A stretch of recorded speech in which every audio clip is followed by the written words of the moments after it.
For 50 years, I watched my husband Arthur place fresh lilacs on the grave of a woman he loved before me. I never questioned it until I found the hidden journals that revealed her true identity. The woman I'd spent half a century competing with wasn't his first love at all. She was his sister, and the truth would unravel everything I thought I knew about our marriage. It began on our 50th wedding anniversary. Arthur and I had settled into our usual morning routine, him with his crossword puzzle, me preparing a special breakfast to mark the occasion. Before we jump back in, tell us where you're tuning in from, and if this story touches you, make sure you're subscribed, because tomorrow I've saved something extra special for you. At 73, Arthur still maintained the straight posture and dignified manner that had first drawn me to him all those decades ago. His hands, once steady and strong, now showed prominent veins and age spots, but his eyes remained the same, deep blue and perpetually holding something back. "I made your favorite," I said, setting down a plate of blueberry pancakes in front of him. "And don't forget we have dinner reservations at 6. Arthur looked up, momentarily confused. Then his expression cleared. 50 years, he said with a small smile. "How did we get here so quickly, Laurel?" I leaned down to kiss his temple, inhaling the familiar scent of his aftershave, the same brand he'd used our entire marriage. "One day at a time, my dear." I turned back to the stove. I caught sight of Arthur discreetly checking his watch. I knew what that meant. Third Thursday of the month, his standing appointment with the dead. "You're going to visit Crystal today?" I kept my voice neutral, the way I had for 5 decades whenever I mentioned her name. Arthur nodded, folding his newspaper carefully. "Just for a little while. I'll be back in time to change for dinner." I forced a smile. "Of course. Give her my regards." It was the same exchange we'd had hundreds of times before.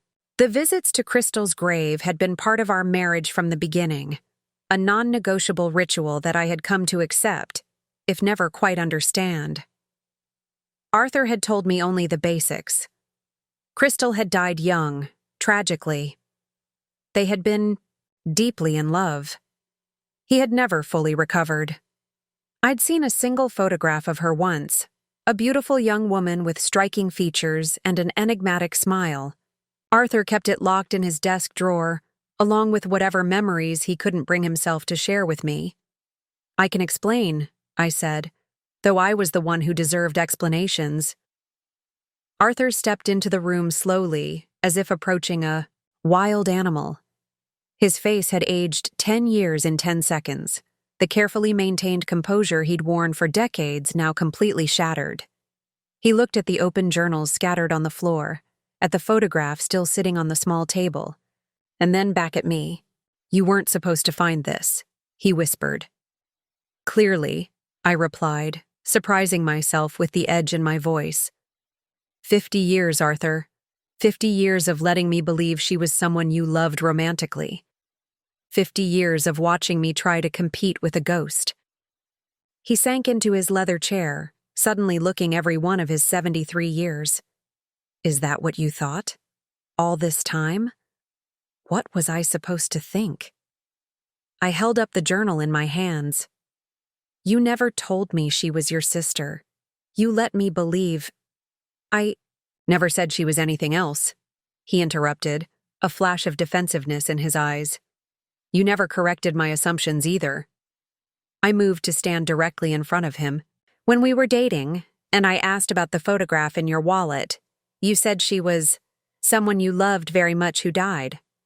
When I asked if she was your girlfriend, you just said, 'It was complicated.' You've been visiting her grave monthly for our entire marriage, bringing her favorite flowers." What was I supposed to think? Arthur's shoulders slumped. "I didn't realize. I never meant to make you feel second best." I laughed, a short, bitter sound that surprised us both. "I've spent 50 years living with her ghost between us, wondering what she had that I didn't, wondering if you would have married her instead if she had lived." He flinched at that, and for a moment, I regretted my harshness. But 50 years of built-up questions couldn't be contained any longer. Why, Arthur? Why keep this secret? Why hide who she really was? He was silent for so long, I thought he might not answer. When he finally spoke, his voice was low, almost a whisper. Because talking about her as my sister meant talking about her death. About what happened. About how I failed her. His hands trembled as he reached for one of the journals. It was easier to let people think she was someone I'd loved and lost romantically. It fit into a narrative everyone understood. The one who got away. No one questioned it. No one asked for details. I'm not everyone, Arthur. I'm your wife. He met my eyes then, and the raw pain I saw there made my breath catch. I know, and I should have told you. But by the time I realized what you believed, we'd been married for years.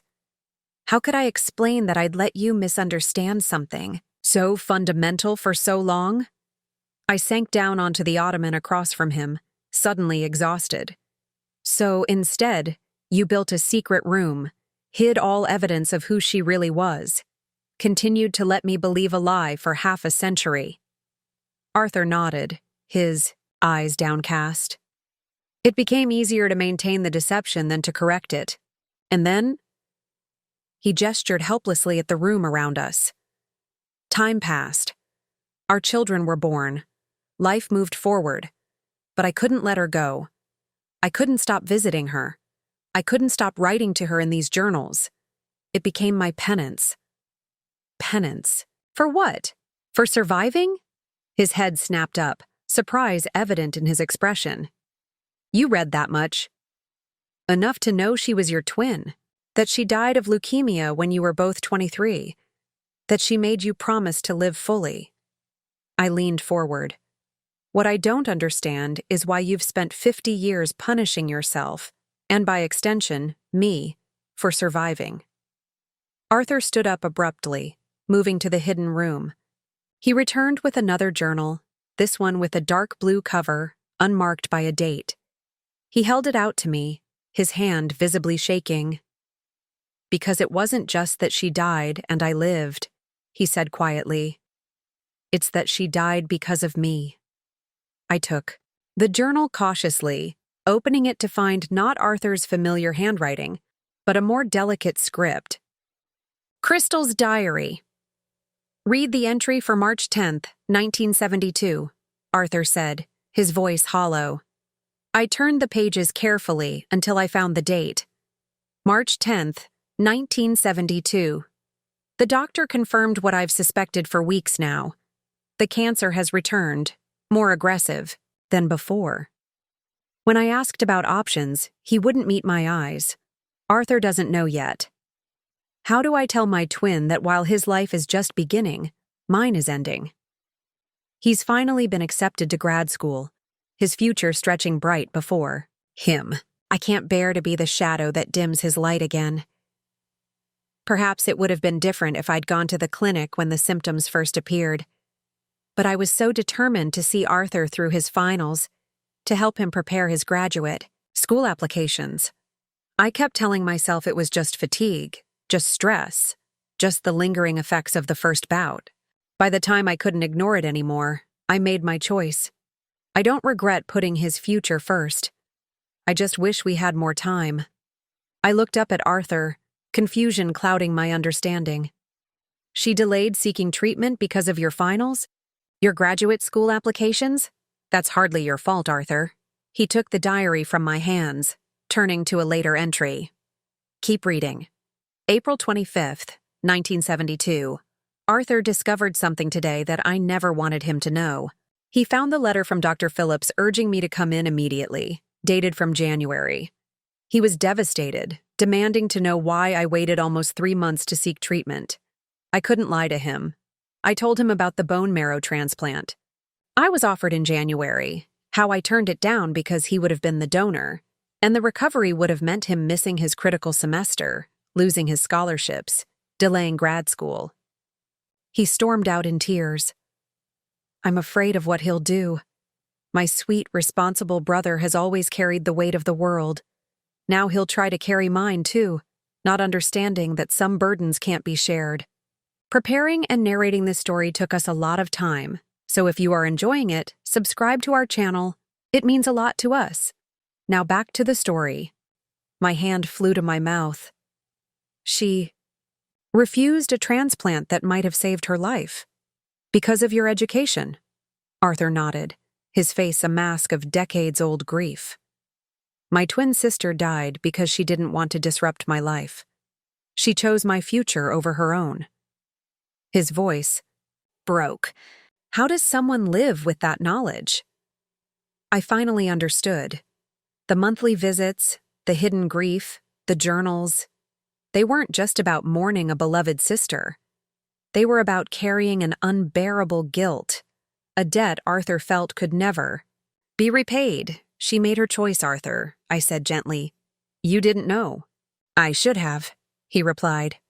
The words weighted with 50 years of self-recrimination. I knew something was wrong. I saw how tired she was, how she'd lost weight. But I was so caught up in my own ambitions, my own plans. I didn't push hard enough. I didn't insist she see a doctor.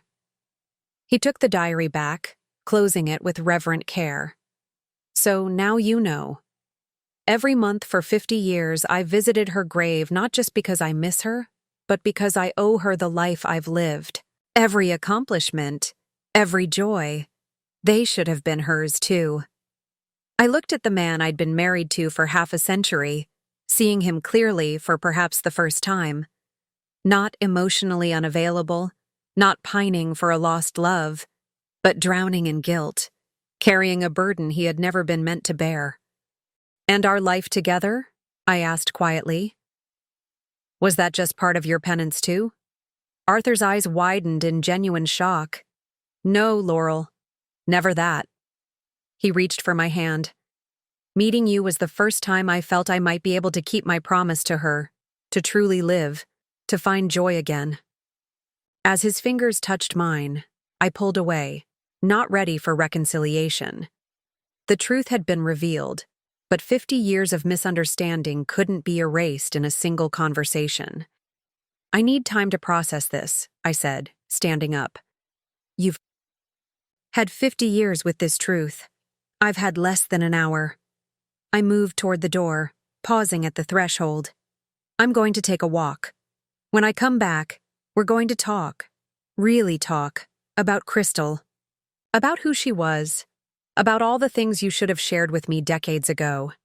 Arthur nodded, resignation and something like relief washing over his face. I'll be here. As I closed the study door behind me, I felt strangely light despite the weight of all I'd learned. The woman I'd spent half a century competing with wasn't a romantic rival. She was family I'd never been allowed to know. The mystery that had shadowed our marriage had finally stepped into the light. And with that revelation came a question I wasn't yet ready to answer. Now that I knew the truth about Crystal, what did it mean for the truth of my marriage? For 50 years, I had been a good wife. I had raised our 3 children, maintained our home, supported Arthur through his career as a university professor, and never, not once, had I complained about sharing him with a ghost.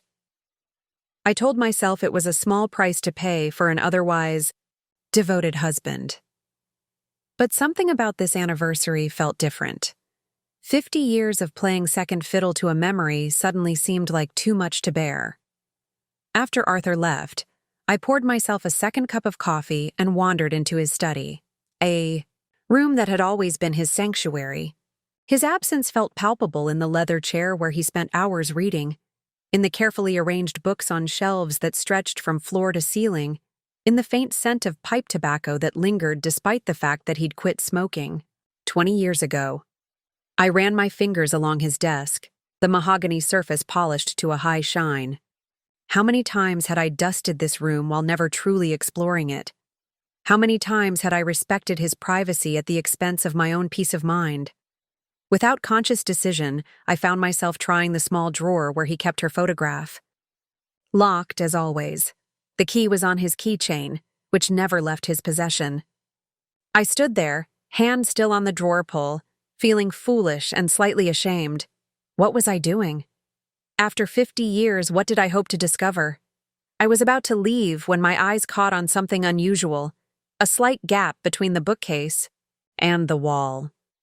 I might never have noticed it if the morning light hadn't cast just the right shadow. Curious, I moved closer and peered into the gap. There appeared to be a small space behind the bookcase. My heart began to race as I pushed against the heavy shelving unit. It moved more easily than expected, revealing a narrow door built into the wall, a door that had been deliberately concealed. Stood frozen, staring at this secret entrance in our home of 45 years.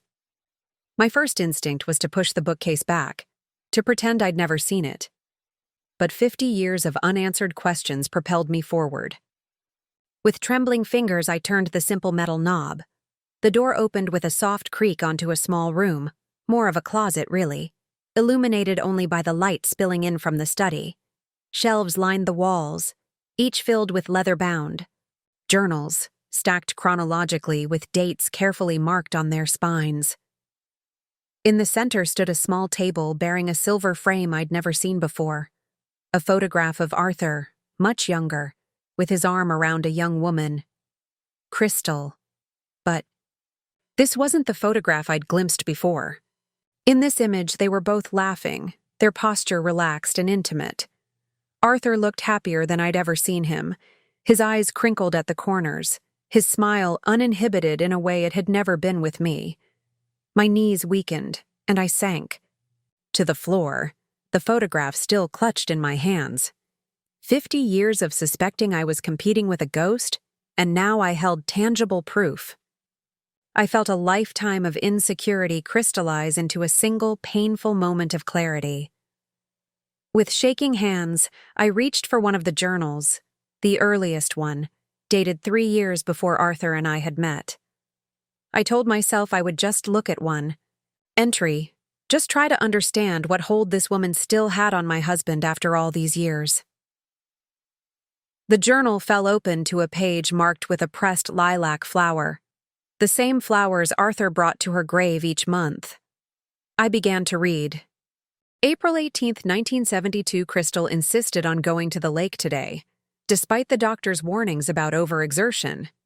If these are my last days, she said, I won't spend them locked inside. I couldn't deny her, even though each step she took terrified me. We sat by the water for hours, talking about what might have been. She made me promise again. No mourning, no guilt, a full life lived for both of us. How can I promise such a thing when the thought of a world without her feels impossible to bear? Mother and father refuse to discuss what comes next, as if silence might somehow prevent the inevitable. I froze, reading the last line again. Mother and father? My fingers fumbled through the pages, scanning rapidly for answers. Another entry caught my eye. May 2nd, 1972. The treatments have failed. Dr. Reynolds says it's a matter of weeks now, perhaps a month if we're fortunate.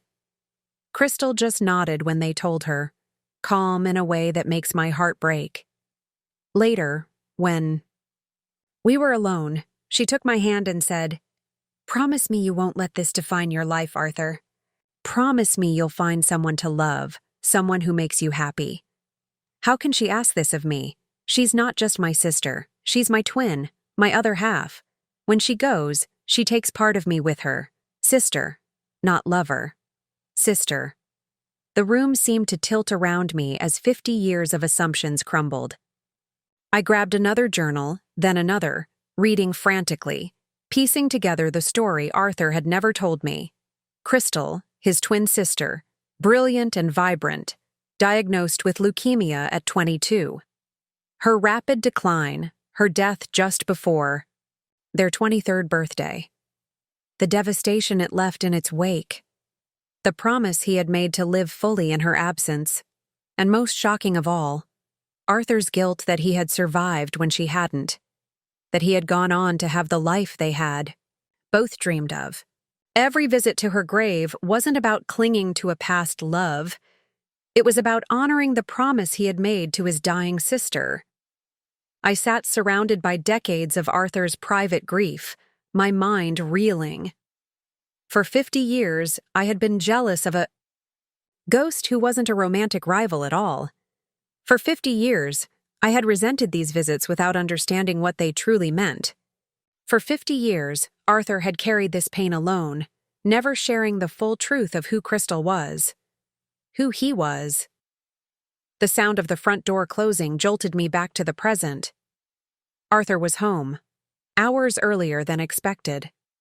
I scrambled to my feet, still clutching one of the journals, panic rising in my throat. How could I explain my intrusion into this sacred, secret space? How could I face him knowing I had uncovered the truth he had kept hidden for our entire marriage? Heavy footsteps approached the study.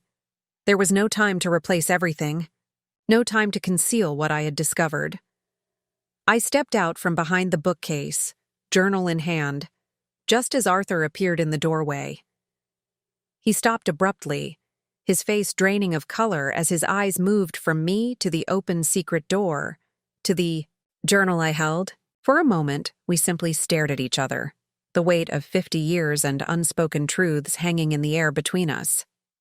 "Laurel," he whispered, his voice breaking. "What have you done?" The mid-afternoon sun warmed my face as I walked through our neighborhood. 50 years in the same house meant I knew every crack in the sidewalk, every flowering bush, every mailbox.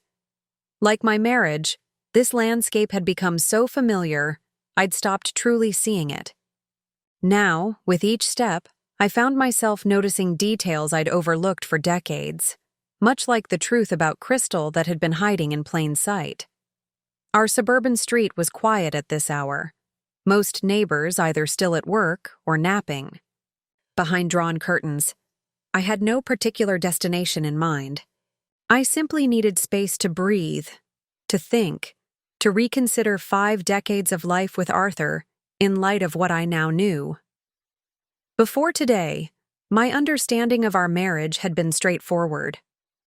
We met when I was 24 and Arthur 28, introduced by mutual friends at a university faculty party.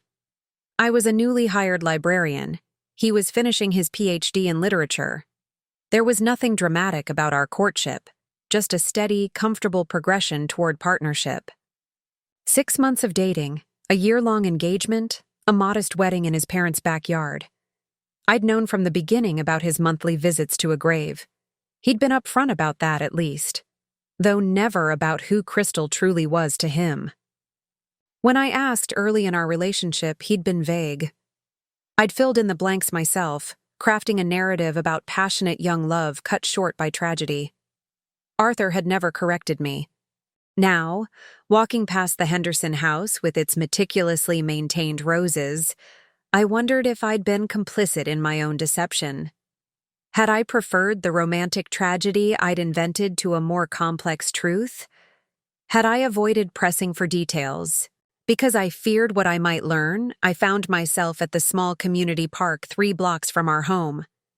I sat on a bench overlooking the duck pond, the same bench where Arthur had proposed 50 years earlier.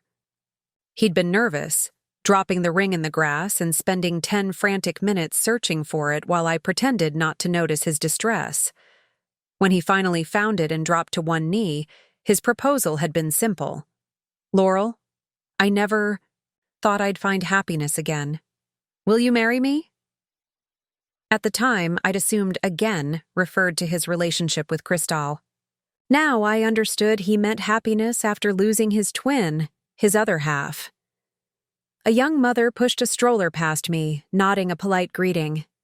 I smiled automatically in return, my mind still sifting through memories, re-examining them with new understanding. Our wedding had been lovely but subdued. Arthur's parents were reserved people who kept conversation to a minimum. They never spoke of Crystal, and following their lead, neither did I.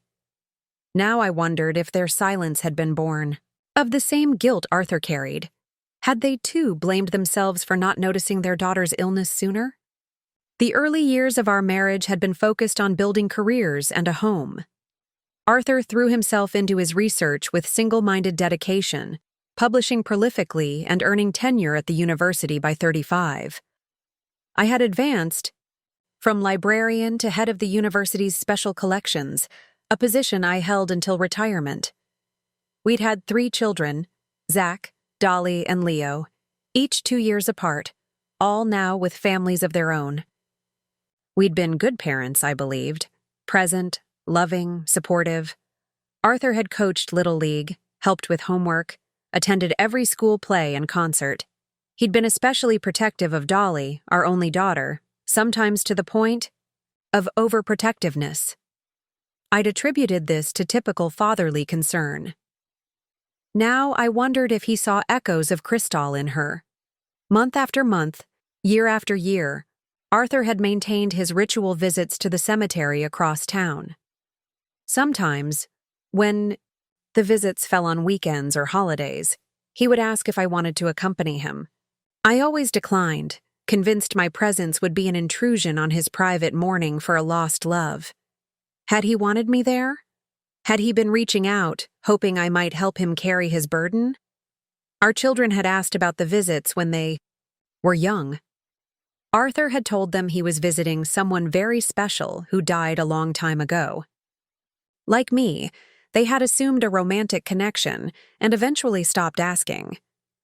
The visits became background noise in our family life, a peculiarity we all accepted without question.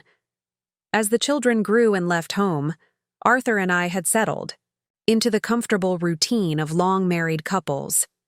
We had our separate interests, his scholarly research, my community volunteer work, but also shared pleasures, travel, theater, our book club, Sunday dinners with whoever among our children, and grandchildren could attend. We were, by all outward appearances, a success story. 50 years of stable, contented partnership. Yet there had always been a part of Arthur I couldn't reach, a melancholy that descended without warning, an emotional reserve that no amount of love or time seemed to penetrate. I had attributed this to his nature, or perhaps to lingering attachment to Crystal the lover. Never had I imagined he was carrying the crushing weight of believing himself responsible for his twin sister's death. The sun was beginning to lower in the sky, lengthening shadows across the park. I checked my watch. I'd been walking and reminiscing for nearly 2 hours. Our anniversary dinner reservation was in 3 hours. The absurdity of it struck me suddenly. 50 years of marriage celebrated over candlelight and wine, all while a fundamental misunderstanding lay between us. I rose from the bench, my decision made. We would not be going to dinner tonight. Instead, we would finally, truly talk about Crystal, about the past, about the half-century we had spent together without ever fully knowing each other. As I walked home, I found myself wondering what Crystal had been like. What color were her eyes? Did she share Arthur's love of poetry, his methodical approach to problems? Did she laugh easily? What dreams had died with her at 23? I had spent 50 years resenting a woman I had never met, imagining her as a romantic rival who held a piece of my husband's heart that I could never claim. Now I felt a different emotion. Grief for the sister-in-law I never knew, the aunt my children never met, the woman who had sacrificed her life out of love for her twin. When our modest 2-story house came into view, I paused on the sidewalk, studying it as if seeing it for the first time. We had bought it as newlyweds, stretching our budget to afford the down payment. Arthur had insisted on this particular house despite several less expensive options being available. At the time, I'd attributed his preference to the home's classic architecture and spacious backyard. Now I wondered, had he chosen it because of the built-in bookcase in the study? Had he already been planning the hidden room where he would keep Crystal's memory alive? As I approached our front door, I noticed Arthur's silhouette through the living room window. He was sitting in his usual armchair, but his posture was different, hunched forward, head in hands, waiting, dreading, perhaps even hoping for the conversation we should have had decades ago. I took a deep breath and reached for the doorknob, ready to finally meet my husband. The real Arthur, not the carefully constructed version he had presented to the world. Ready to learn about the woman whose grave he had visited faithfully for 50 years. Ready to decide what our marriage would become now that the truth had come to light. As I stepped into the house, Arthur looked up, his face lined with anxiety, and something else, relief perhaps, that the burden of his secret would finally be shared. "Laurel," he said, his voice hoarse, "I've made some tea." Such an ordinary gesture for such an extraordinary moment. I nodded and closed the door behind me, crossing the threshold into the next chapter of our life together, whatever that might be. I sat across from Arthur at our kitchen table, the same table where we'd shared thousands of meals, helped our children with homework, played countless games of cards on rainy evenings. The familiarity of the setting stood in stark contrast to the strangeness of the moment. Between us sat a wooden box I'd never seen before. Arthur had retrieved it from the hidden room while I was making fresh tea, neither of us quite ready to begin the conversation that would change everything. "This belonged to Crystal," Arthur said finally, his fingers resting lightly on the box's carved lid. "I've kept it all these years." I wrapped my hands around my teacup, drawing comfort from its warmth. "Show me," I said quietly. "Show me who she was." Arthur nodded, opening the box with reverent care. Inside were photographs, letters, small mementos, the carefully preserved artifacts of a life cut short. He selected a photograph from the top of the pile and handed it to me. Two identical teenagers grinned at the camera, arms slung around each other's shoulders, standing before a cake with 18 candles. Their birthday. I studied the image intently. Arthur's face I knew so well, even this younger version. But seeing Crystal for the first time, truly seeing her, took my breath away. She was beautiful, yes, but what struck me most was the vitality that seemed to radiate from her even in this frozen moment. Her smile was wider than Arthur's, her stance more confident. Where his eyes showed a hint of shy reserve, hers sparkled with mischief and determination. "She was 3 minutes older," Arthur said, a faint smile touching his lips, "and never let me forget it." "Tell me about her," I said, setting the photograph on the table between us. "Not what happened at the end. Tell me who she was." Arthur took a deep breath, then began to speak. 50 years of carefully maintained silence broke like a dam, and words poured out, halting at first, then with increasing fluency as he described the sister he had adored. Crystal had been the bold one, the dreamer, the instigator. Where Arthur was thoughtful and cautious, she was impulsive and fearless. She'd wanted to be a photojournalist, to travel the world documenting important stories. She'd been accepted to several prestigious journalism programs before her first diagnosis at 21. "She beat it the first time," Arthur said, his voice softening. 8 months of brutal treatments, and she went into remission. We thought it was over. She was planning to start school the following fall. "What was she like during that first illness?" I asked. Arthur's eyes took on a distant look. Unstoppable. Even on her worst days, she had more life in her than most people at their best. She made friends with everyone in the treatment center. Patients, nurses, janitors. She started a photography project, portraits of other cancer patients. Not as victims, she'd say, but as warriors. He handed me another photograph. Crystal in a hospital bed, head wrapped in a colorful scarf, holding a camera and grinning defiantly at whoever was taking the picture. "She sounds remarkable," I said, meaning it. She was. Arthur reached for another item in the box, a small notebook with a worn leather cover. This was her idea journal. She was always plotting some new adventure, some project. Even when she could barely get out of bed, her mind was always racing ahead. As Arthur continued sharing memories, I found myself drawn into Crystal's world. Her fierce loyalty to her brother, her passion for photography, her determination to squeeze every drop of experience from life. The woman emerging from Arthur's Stories wasn't a rival. She was someone I wished I could have known. She would have liked you, Arthur said suddenly, looking up from a stack of Crystal's photographs he'd been showing me. She always told me I needed someone practical to balance me out, someone with both feet on the ground. The simple statement hit me with unexpected force.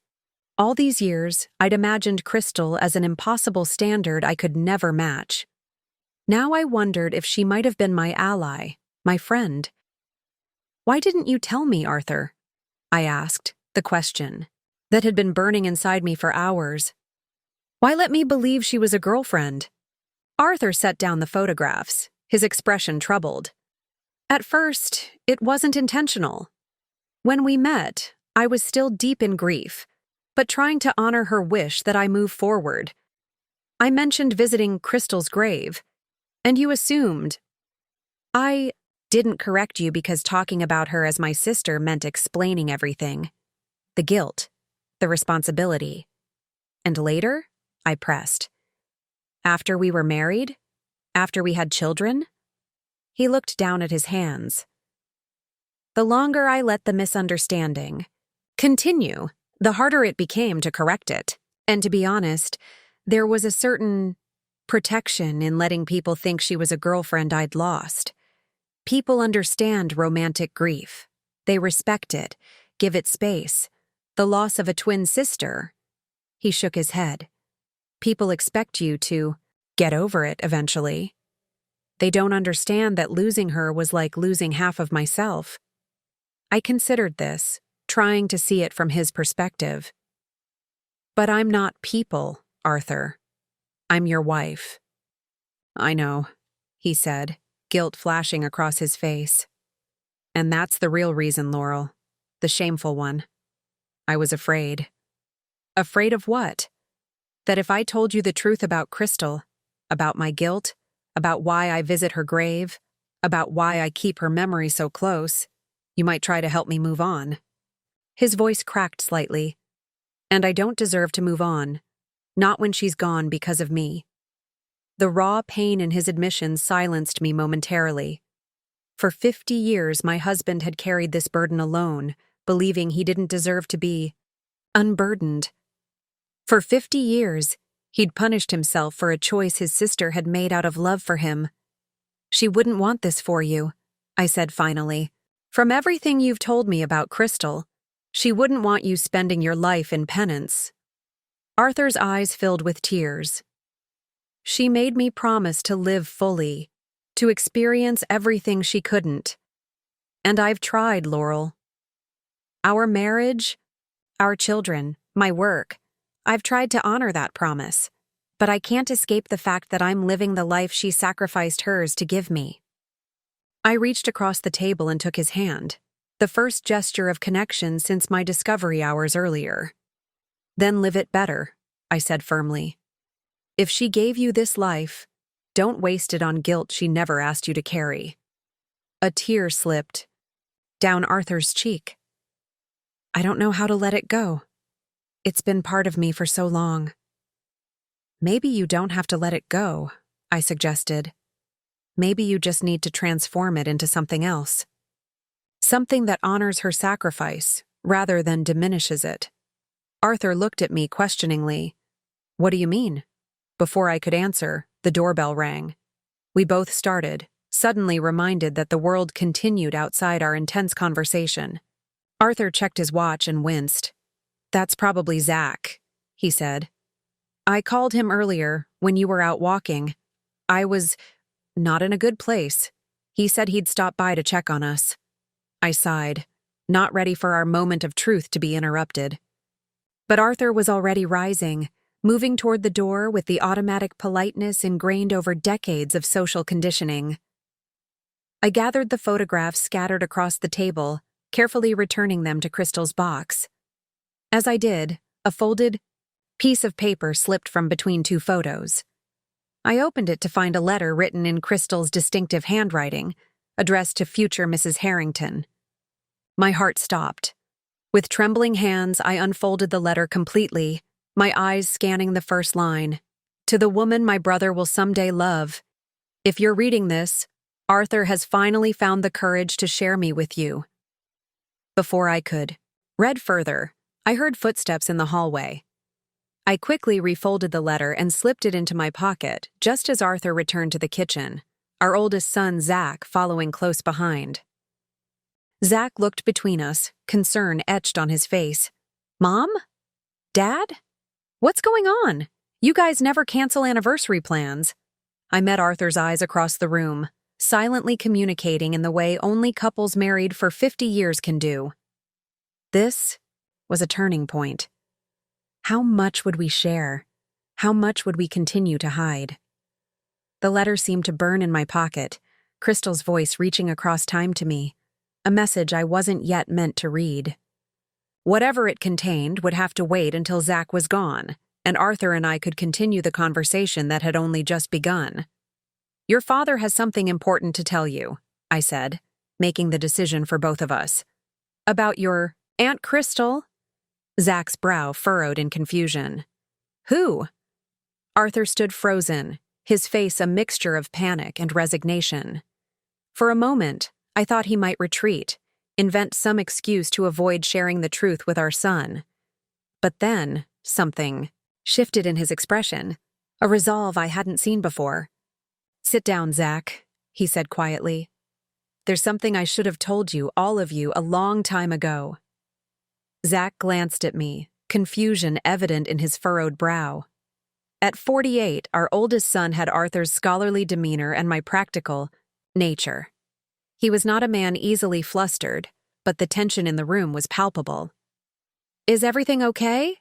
You're not sick, are you? Zach asked, addressing his father but looking to me for reassurance. I shook my head. It's nothing like that. It's about family history. Something important. Zach sat at the kitchen table, noticing Crystal's box for the first time. What's this?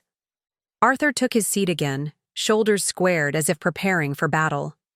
This belonged to my twin sister, Crystal, your aunt. The shock on Zach's face mirrored what I had felt hours earlier. Your twin sister? Dad, what are you talking about? You don't have a sister. I did, Arthur said softly. She died when we were 23, before I met your mother. I've never spoken about her to you or your siblings. That was a mistake. One of many I've made.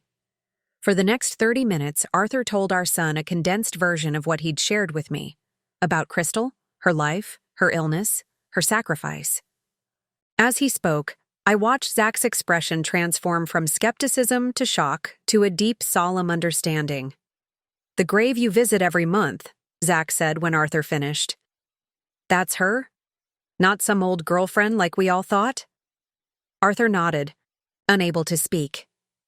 But why keep her a secret? Zach asked, echoing my own question. Why wouldn't you want us to know about her? Arthur's eyes met mine across the table, seeking help. I remained silent, letting him find his own words. Grief does strange things to people, Arthur finally said. After Crystal died, my parents rarely spoke her name. It was as if by not talking about her, they could pretend it hadn't happened. I adopted their silence without realizing it. Then, as time passed, that silence became comfortable, safe. But we're your family, Zach protested. We had a right to know about her. She was our family too. Arthur flinched at the accusation in our son's tone. You're right. I robbed you of knowing her, even in memory. I robbed your mother of understanding, a fundamental part of who I am. Zach ran a hand through his hair, a gesture so like his father that my heart clenched. I don't know what to say. I feel like I'm meeting a stranger, not the father I've known my whole life. I'm still the same person, Arthur said, a note of desperation entering his voice. Are you? Zach challenged. The father I knew didn't have a secret room behind his bookcase, didn't hide the existence of his twin sister from his wife and children, for 50 years. The harshness in Zach's words hung in the air between them. I found myself in the unexpected position of mediator between my husband and son. Zach, I said gently, this has been a shock for all of us. Your father made choices I don't agree with, but he's trying to make things right now. Zach turned to me, his expression softening slightly. How are you so calm about this, Mom? He let you believe she was an old girlfriend for your entire marriage. I considered the question carefully. Because I'm beginning to understand why he did it, and because I'm learning that Crystal wasn't my rival, she was someone who might have been my friend if circumstances had been different. Arthur looked at me with such naked gratitude that I had to glance away, uncomfortable with his vulnerability. Zach was quiet for a long moment, processing. I need to call Dolly and Leo. They should hear this too. He pulled out his phone, then hesitated. Unless, would you rather tell them yourself, Dad? Arthur nodded. Yes. Together, though. All of us. Can you arrange for everyone to come over this weekend? Your mother and I need to talk more tonight, but by then, we'll be ready to share everything with the whole family. After Zach left, promising to coordinate with his siblings, Arthur and I found ourselves alone again. The emotional weight of the day pressed down on us, neither of us quite sure how to proceed. Thank you, Arthur said finally, for helping with Zach, for not exposing the full extent of your deception. I finished when he trailed off. He winced. Yes, although I deserve whatever you choose to tell them. I reached into my pocket and withdrew Crystal's letter. I found this while you were answering the door. It's addressed to me, or rather, to whoever you would eventually marry. Arthur's eyes widened. I had no idea that existed. I've gone through her things countless times over the years. I never saw it. She must have hidden it well, I said. Maybe she knew you'd try to protect her memory in all the wrong ways. I unfolded the letter again, my heart racing as I prepared to read the words Crystal had written 50 years ago, never knowing who would eventually receive them. Do you want me to leave while you read it? Arthur asked hesitantly. I shook my head. No. I think we need to hear this together. Taking a deep breath, I began to read aloud. To the woman my brother will someday love.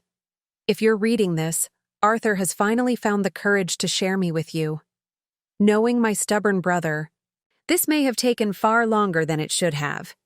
For that, I apologize on his behalf.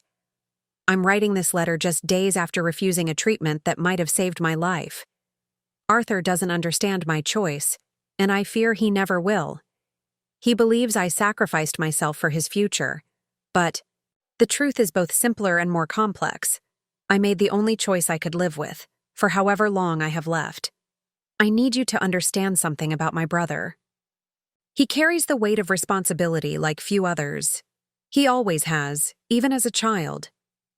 When I first got sick, he put his entire life on hold without hesitation. He slept in hospital chairs for weeks, skipped exams, nearly failed classes he'd been acing. He would have given up everything, his education, his dreams, his future, if I had let him. I couldn't let him. Not because I'm noble or selfless, but because I know my twin better than anyone. Arthur needs purpose. He needs to create, to contribute, to build something lasting. If he had sacrificed his potential for me, only to lose me anyway, that loss would have destroyed him completely. So I made my choice. It may have been the wrong one medically, but it was the right one for us. I get to leave this world knowing he will go on to live a life that matters. That's more valuable to me than a few more months or years of borrowed time. But I know my brother. He will blame himself. He will carry guilt that isn't his to carry. He will punish himself for being the one who survived. This is where you come in. I don't know your name or your face, but I know you must be extraordinary to have won Arthur's heart. He doesn't give his love easily. Please help him understand that my choice was mine alone, made from love, not sacrifice. Help him see that honoring my memory means living fully, not partially. Remind him that I would kick his scholarly behind if I thought he was wasting one moment of his life on misplaced guilt. Know this: if he has given you his heart, It is yours completely. Arthur doesn't know how to love halfway. Whatever space he has kept in his heart for me isn't romantic or comparative. It's simply the place where siblings, especially twins, live forever. Take care of my brother. Remind him to laugh. Challenge him when he retreats into his books and forgets the world. And please, if you have children, tell them about their Aunt Crystal, not as some tragic figure, but as someone who loved photography, practical jokes, and her brother, beyond measure. With gratitude and hope, Crystal P.S. If he hasn't told you I exist until now, feel free to be furious with him. He deserves it. But then forgive him. He deserves that too. My voice broke on the last line. I set the letter down on the table, tears streaming unchecked down my face. I looked up to find Arthur weeping openly, something I'd seen only twice before in our 50 years together, at the births of our first and second children. She knew, he whispered. She knew exactly what I would do. Yes, I agreed softly. She knew you better than anyone. Until you, Arthur said, reaching for my hand across the table. You know me too, Laurel. Even the parts I tried to hide. Didn't pull away from his touch, but I couldn't quite return the gesture either. I'm not sure I do know you, Arthur. Not fully. Not yet. But I think maybe after 50 years it's time I did. The following morning I woke early, the events of the previous day flooding back before I'd even opened my eyes. Arthur's side of the bed was empty. Not unusual, as he'd always been an early riser. For a moment, I lay still, listening to the familiar sounds of our home. The coffee maker gurgling downstairs, the ticking of the grandfather clock in the hallway, the faint rustling of newspaper pages being turned. 50 years of marriage had created these comfortable rhythms, these predictable patterns, but now I wondered how much of that comfort had been built on unspoken truths and careful omissions. I dressed slowly, mentally preparing for the day ahead. After reading Crystal's letter, Arthur and I had talked late into the night, navigating the complex emotions her words had stirred in both of us. We'd agreed to postpone our anniversary dinner, neither of us in the mood for celebration. Instead, we'd ordered takeout and continued our conversation, sharing memories and questions until exhaustion finally drove us to bed.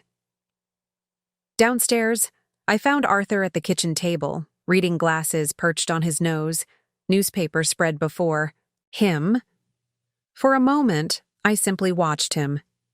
This man who had been my husband for half a century, suddenly a stranger in familiar clothing.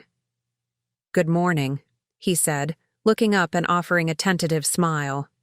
I made coffee. I nodded, pouring myself a cup before joining him at the table. I've been thinking, I said, not bothering with small talk. I want to go with you next time. Arthur's brow furrowed in confusion. Go where? To visit Crystal. I met his eyes steadily. I want to meet your sister properly. His expression registered surprise, then uncertainty.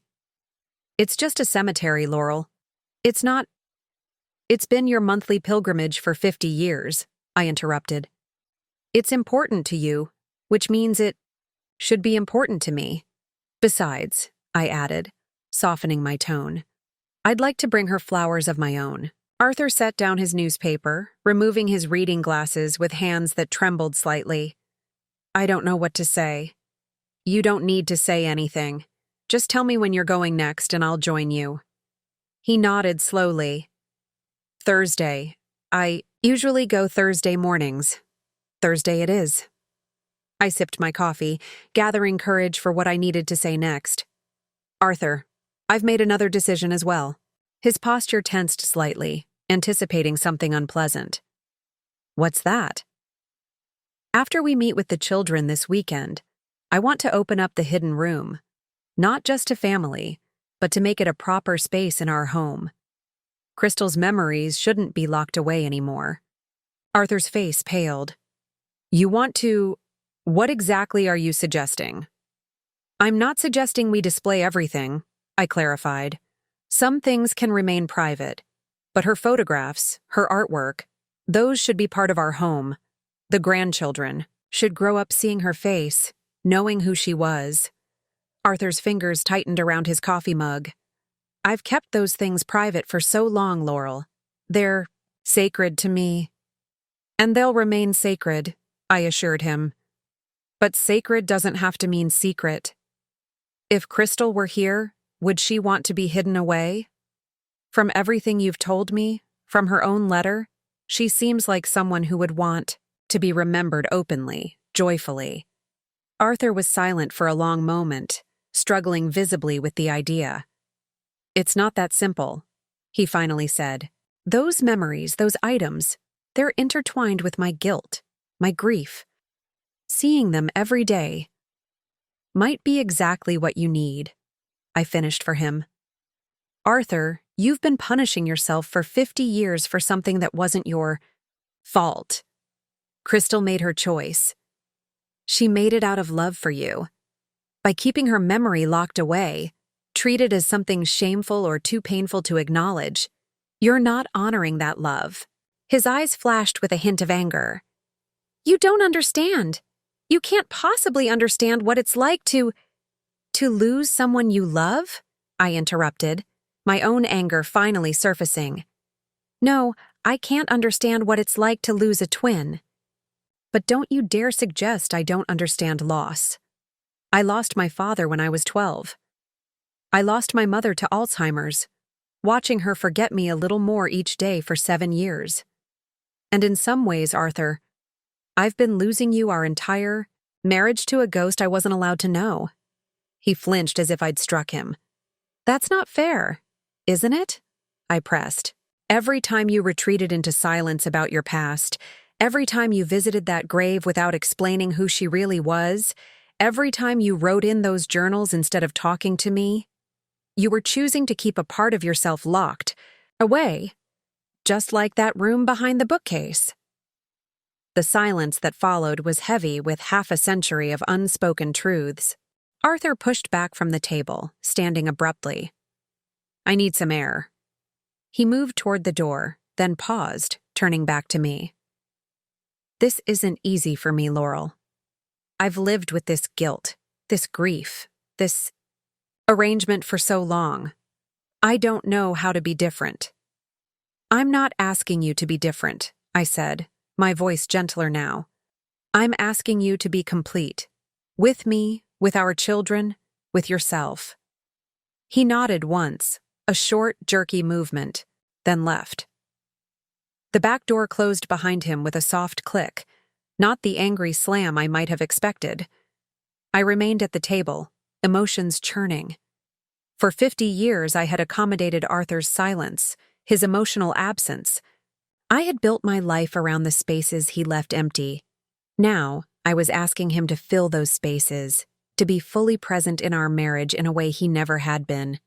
It was a lot to ask of a 73-year-old man set in his ways. But it was also, I believed, what Crystal would have wanted for him. The telephone rang, interrupting my thoughts. It was Dolly, our middle child and only daughter. Mom? Zach called me last night sounding weird. Said something about a family meeting this weekend? What's going on? I took a deep breath, unsure how much to reveal over the phone. Your father, and I have some family history to share with all of you. It's important, but not an emergency. Family history? Dolly's voice sharpened with concern. Mom, are you and Dad okay? You're not getting divorced after 50 years, are you? The question struck me as both absurd and strangely perceptive. Were Arthur and I okay? I honestly didn't know. The revelation about Crystal had shaken the foundation of what I thought our marriage was. But divorce? The thought hadn't even occurred to me. No, honey, nothing like that, I assured her. It's about your father's past before he met me. Something he should have told all of you long ago. Now you're scaring me, Dolly said. Just tell me, is it bad? I considered the question carefully. Was the existence of Crystal, this vibrant, loving woman who had shaped Arthur in ways I was only beginning to understand, a bad thing? No, I said firmly. It's sad in some ways, but it's not bad. It's actually something wonderful that's been hidden for too long. After promising Dolly that all would be explained on Saturday, I hung up and went in search of Arthur. I found him in the backyard, sitting on the old wooden bench beneath the maple tree. He looked up as I approached, his expression guarded, but not hostile. I sat beside him, leaving a small space between us. Dolly called. She's worried. Arthur nodded. I imagine they all will be until they know the truth. And after? I asked. What then? He sighed, looking out across the garden he had tended meticulously for decades. I don't know. They might be angry like Zach. They might feel I've lied to them their whole lives. You have, I said gently. But you can start telling the truth. Now. Arthur turned to me, his eyes searching my face. Will it be enough? After 50 years of silence, can sharing Crystal now make up for hiding her all this time? I reached for his hand, covering it with my own. It's a start. For the children. For us. It's a beginning. His fingers turned, interlacing with mine, a small gesture of connection, of hope. We sat there together as the morning sun filtered through the maple leaves, casting dappled shadows across our joined hands. Thursday, Arthur said finally. We'll visit her together on Thursday. It wasn't a resolution to everything between us. It wasn't a promise that our marriage would emerge unscathed from this seismic shift. But it was a step toward something more honest, more complete than what we had built over the past 50 years. And for now, that was enough. Thursday morning dawned clear and mild. I stood in our bedroom, considering what one wears to meet their husband's long-dead twin sister for the first time. It seemed both trivial and immensely significant. I settled on a simple navy dress I knew Arthur liked, with a light cardigan, against the morning chill. In the kitchen, Arthur was already waiting, a small bouquet of lilacs in his hands, the flowers he had always brought to Crystal's grave. Beside them on the counter sat another bouquet I hadn't seen before, white daisies, with sprigs of lavender. I thought you might want to bring these, Arthur said, gesturing to the daisies. Crystal loved them, said they were honest flowers, no pretense, no fuss. I was touched by the gesture, this small effort to include me in a ritual that had been exclusively his for 50 years. Thank you, I said, picking up the bouquet. They're perfect. We drove in silence to Cedar Grove Cemetery, about 30 minutes from our home. I had known its location all these years, but had never accompanied Arthur, always finding some excuse when he occasionally invited me. Now I wondered how different our marriage might have been if I had joined him even once, if I had stood beside him at Crystal's grave and asked about his sister, instead of assuming she was a lost love. The cemetery was peaceful, well-maintained, with ancient oaks providing dappled shade across the gently rolling grounds. Arthur navigated the winding paths with the ease of long familiarity, eventually stopping near a simple granite headstone set beneath a flowering dogwood tree. Crystal Ann Harrington, 1949, 1972. The light that burns twice as bright burns half as long. I stood beside Arthur, studying the inscription. The quote seemed fitting for the vibrant young woman I was coming to know through her journals, photos, and brother's memories. Arthur knelt, carefully removing the previous month's withered lilacs from the small metal vase embedded in the ground. He replaced them with the fresh blooms, arranging them with practiced care. "Hello, Chris," he said softly, his voice simultaneously stronger and more vulnerable than I was used to hearing. "I've brought someone special today. This is Laurel, my wife." He glanced up at me, a silent invitation to join him. I knelt beside him, placing my daisies and lavender next to his lilacs. "Hello, Crystal," I said, feeling self-conscious but determined. "I'm sorry it's taken me 50 years to properly meet you. Arthur's hand found mine, squeezing gently in gratitude or reassurance. Perhaps both. I used to tell her everything, Arthur said, his eyes fixed on the headstone. All the milestones. When we got engaged, married, when each of the children was born. I'd come here and talk to her for hours sometimes. What about the everyday things? I asked. Did you share those too? A small sad smile touched his lips. Not as much. It felt selfish somehow. To talk about ordinary happiness when she'd lost the chance for any happiness at all. The admission hung in the air between us, revealing yet another layer of Arthur's self-imposed penance. I think she would have wanted to hear about the ordinary days too, I said gently. From her letter, she sounds like someone who valued the whole of life, not just the highlights. Arthur nodded slowly. You're right. She would tease me sometimes about being too serious, too focused on the big moments. The magic is in the mundane, Artie, she'd say. Artie? I raised an eyebrow, smiling despite the solemnity of the moment. She called you Artie? Only she could get away with it, Arthur said, a genuine chuckle escaping him. She had nicknames for everyone she loved. I wish I'd known her, I said, and meant it. So do I. Arthur's voice cracked slightly. She would have been the cool aunt to our kids, the one who showed up with inappropriate gifts and took them on adventures we'd pretend to disapprove of. For a moment, we both sat in silence, contemplating the alternate universe where Cristal had lived, where she had been part of our family's story from the beginning. I need to tell you something, Arthur said finally, his voice low and hesitant. Something I've never told anyone. I waited, giving him space to find the words. The day Crystal died, I wasn't there. His hands clenched into fists in his lap. I was at a department meeting discussing my thesis project. The hospital called, said she'd taken a turn for the worse, but the meeting was important for my academic future. I told them I'd be there in an hour. He drew a shuddering breath. She was gone when I arrived. I missed her final moments because I was talking about modernist literature in a stuffy conference room. The raw anguish in his voice made my heart ache. Oh, Arthur. All these years, that's been the real source of my guilt, he continued. Not just that she refused treatment to protect my future, but that when it really mattered, I chose that. Future over being with her. Did you know she was that close to the end? I asked gently. He shook his head. No. The doctors had said days, maybe a week. I thought I had time. Then you made the best decision you could with the information you had, I said. And I suspect Crystal would have wanted it that way.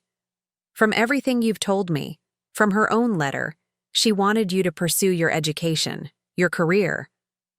But to not be there, at the very end. His voice broke completely. I moved closer, wrapping my arm around his shoulders as he wept openly, perhaps for the first time, at his sister's grave. 50 years of carefully contained grief poured out of him, soaking the ground where Cristal rested. When his tears finally subsided, Arthur looked exhausted but somehow lighter, as if a crushing weight had begun to lift. I've never told anyone that, he said again, wiping his face with a handkerchief. Not even in my journals. Thank you for telling me, I said, for trusting me with it. He nodded, then slowly rose to his feet, helping me up beside him. I'd like to show you something else today, if you're willing. Of course.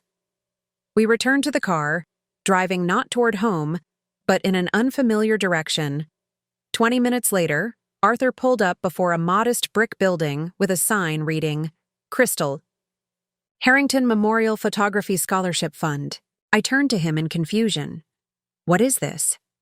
This is where I've been donating a portion of my salary for the past 45 years, Arthur said quietly.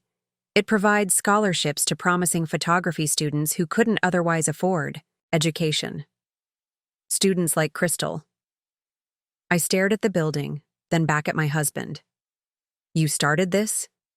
He nodded. After our first child was born. I realized I needed to do something positive with my grief, something that would have made her proud. He paused. I should have told you about it, about all of it. Yes, you should have, I agreed, but without anger. Can we go inside? The interior was simple but elegant. A small gallery space displaying photographs taken by scholarship recipients over the years. On the wall near the entrance hung a large black and white portrait of Crystal, camera in hand, her smile radiant and challenging. This was her last self-portrait, Arthur explained, standing before the photograph. Taken about a month before she died, I studied the image, seeing the resemblance to Arthur more clearly now. The same determined set of the jaw, the same intelligent eyes. But where Arthur's expression had always held a certain reserve, Crystal's emanated fearless joy. The fund supports about 5 students each year, Arthur continued. Many have gone on to significant careers in photojournalism, documentary work, fine art photography, all the paths Crystal might have taken. A middle-aged woman approached us, smiling warmly at Arthur. Professor Harrington, we weren't expecting you today. Hello, Blanche, Arthur greeted her. I'd like you to meet my wife, Laurel. Blanche's eyebrows rose slightly in surprise as she turned to me. Mrs. Harrington, it's a pleasure to finally meet you. I've been the administrator here for 15 years, and I've heard so much about you. I shook her hand, managing to hide my own surprise. This woman knew me through Arthur's stories, while I hadn't known this place, or this aspect of my husband, existed at all.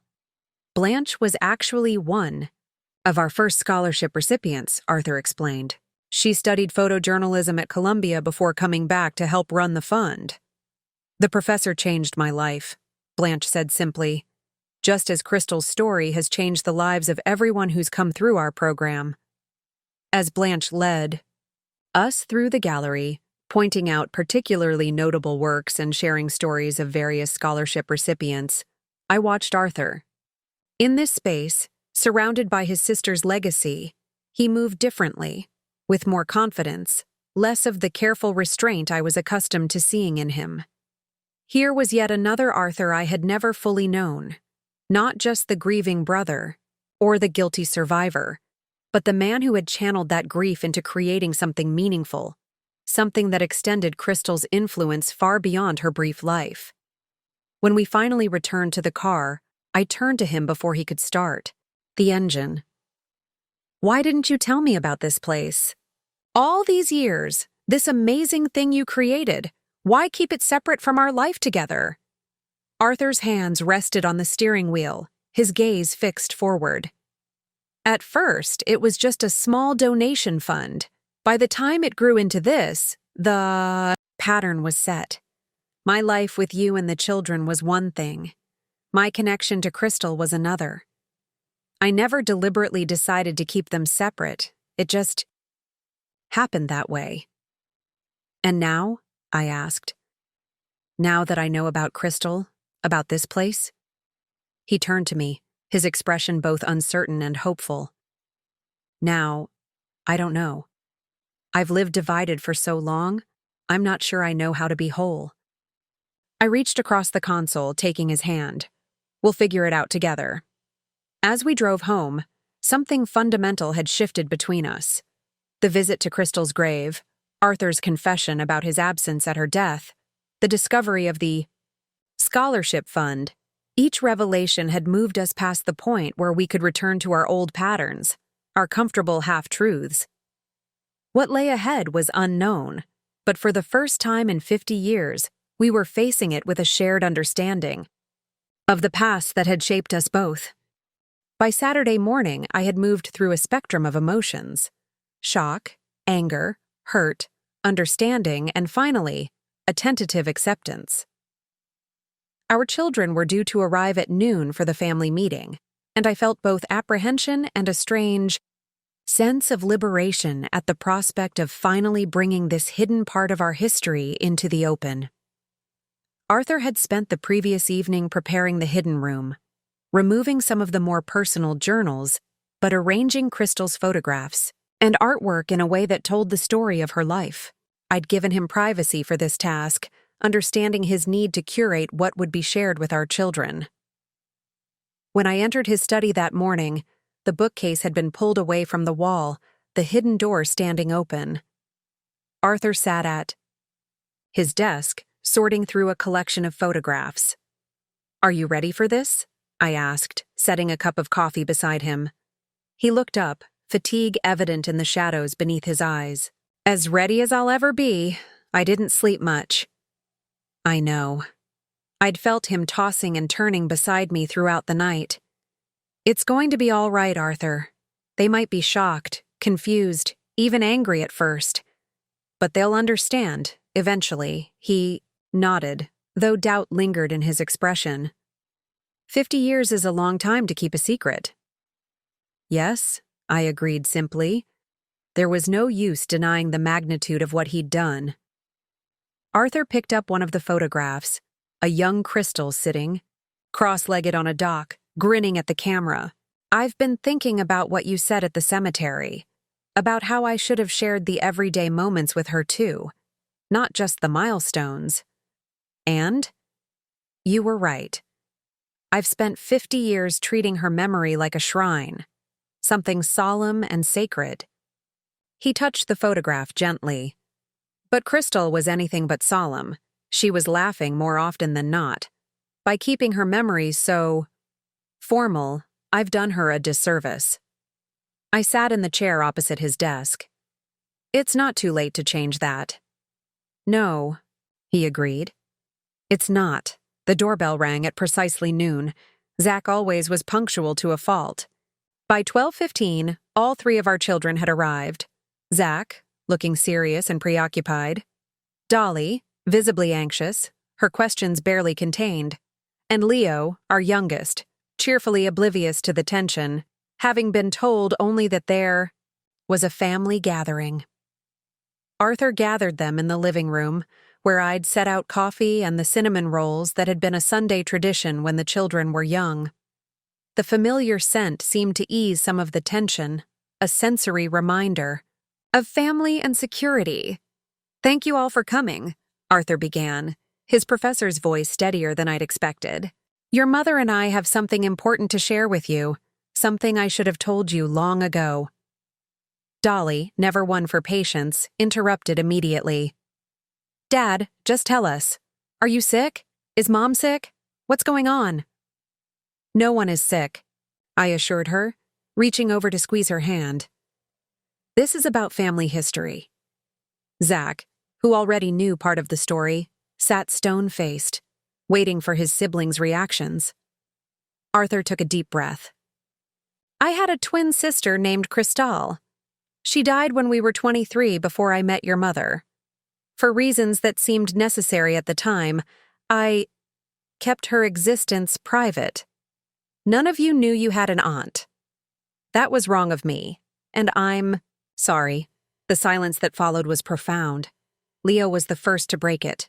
"A twin sister? Dad, how do you keep something like that secret for our entire lives?" "Practice," Arthur said, with unexpected bitterness. "And the help of grandparents who preferred to pretend she never existed rather than face their grief." Dolly turned to me, tears welling in her eyes. "Did you know, Mom?" "Not until a few days ago," I said gently.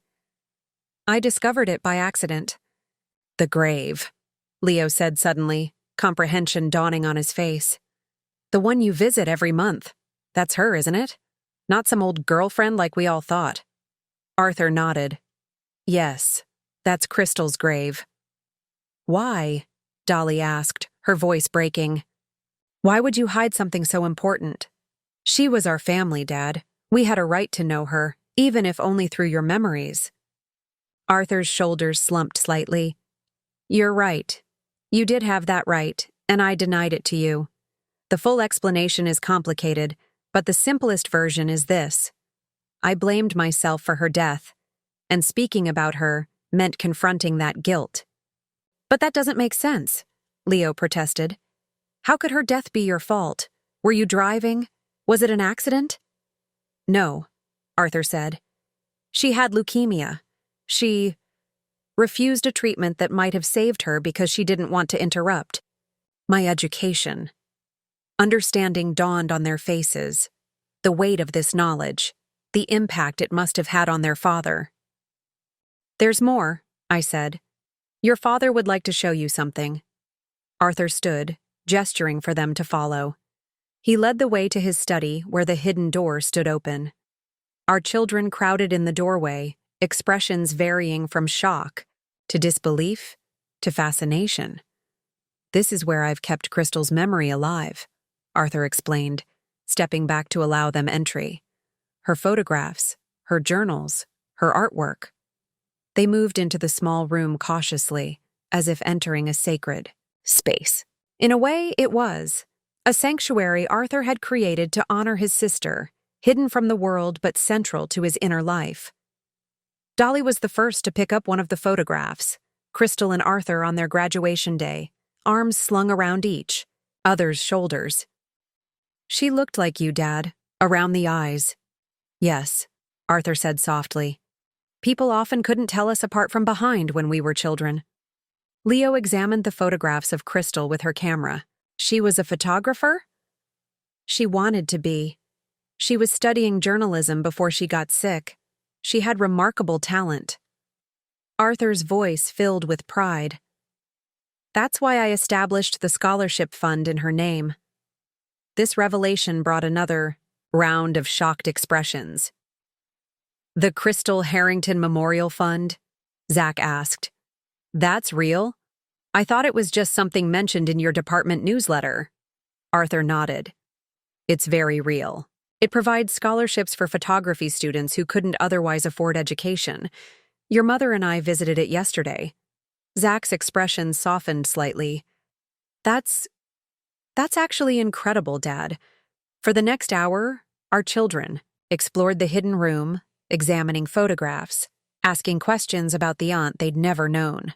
Arthur answered each question with growing ease, the stiffness gradually leaving his posture as he shared stories about Crystal, not just the solemn, sacred aspects of her memory that he'd guarded so carefully, but funny anecdotes, mischievous escapades, ordinary moments between twins who had shared everything until death separated them.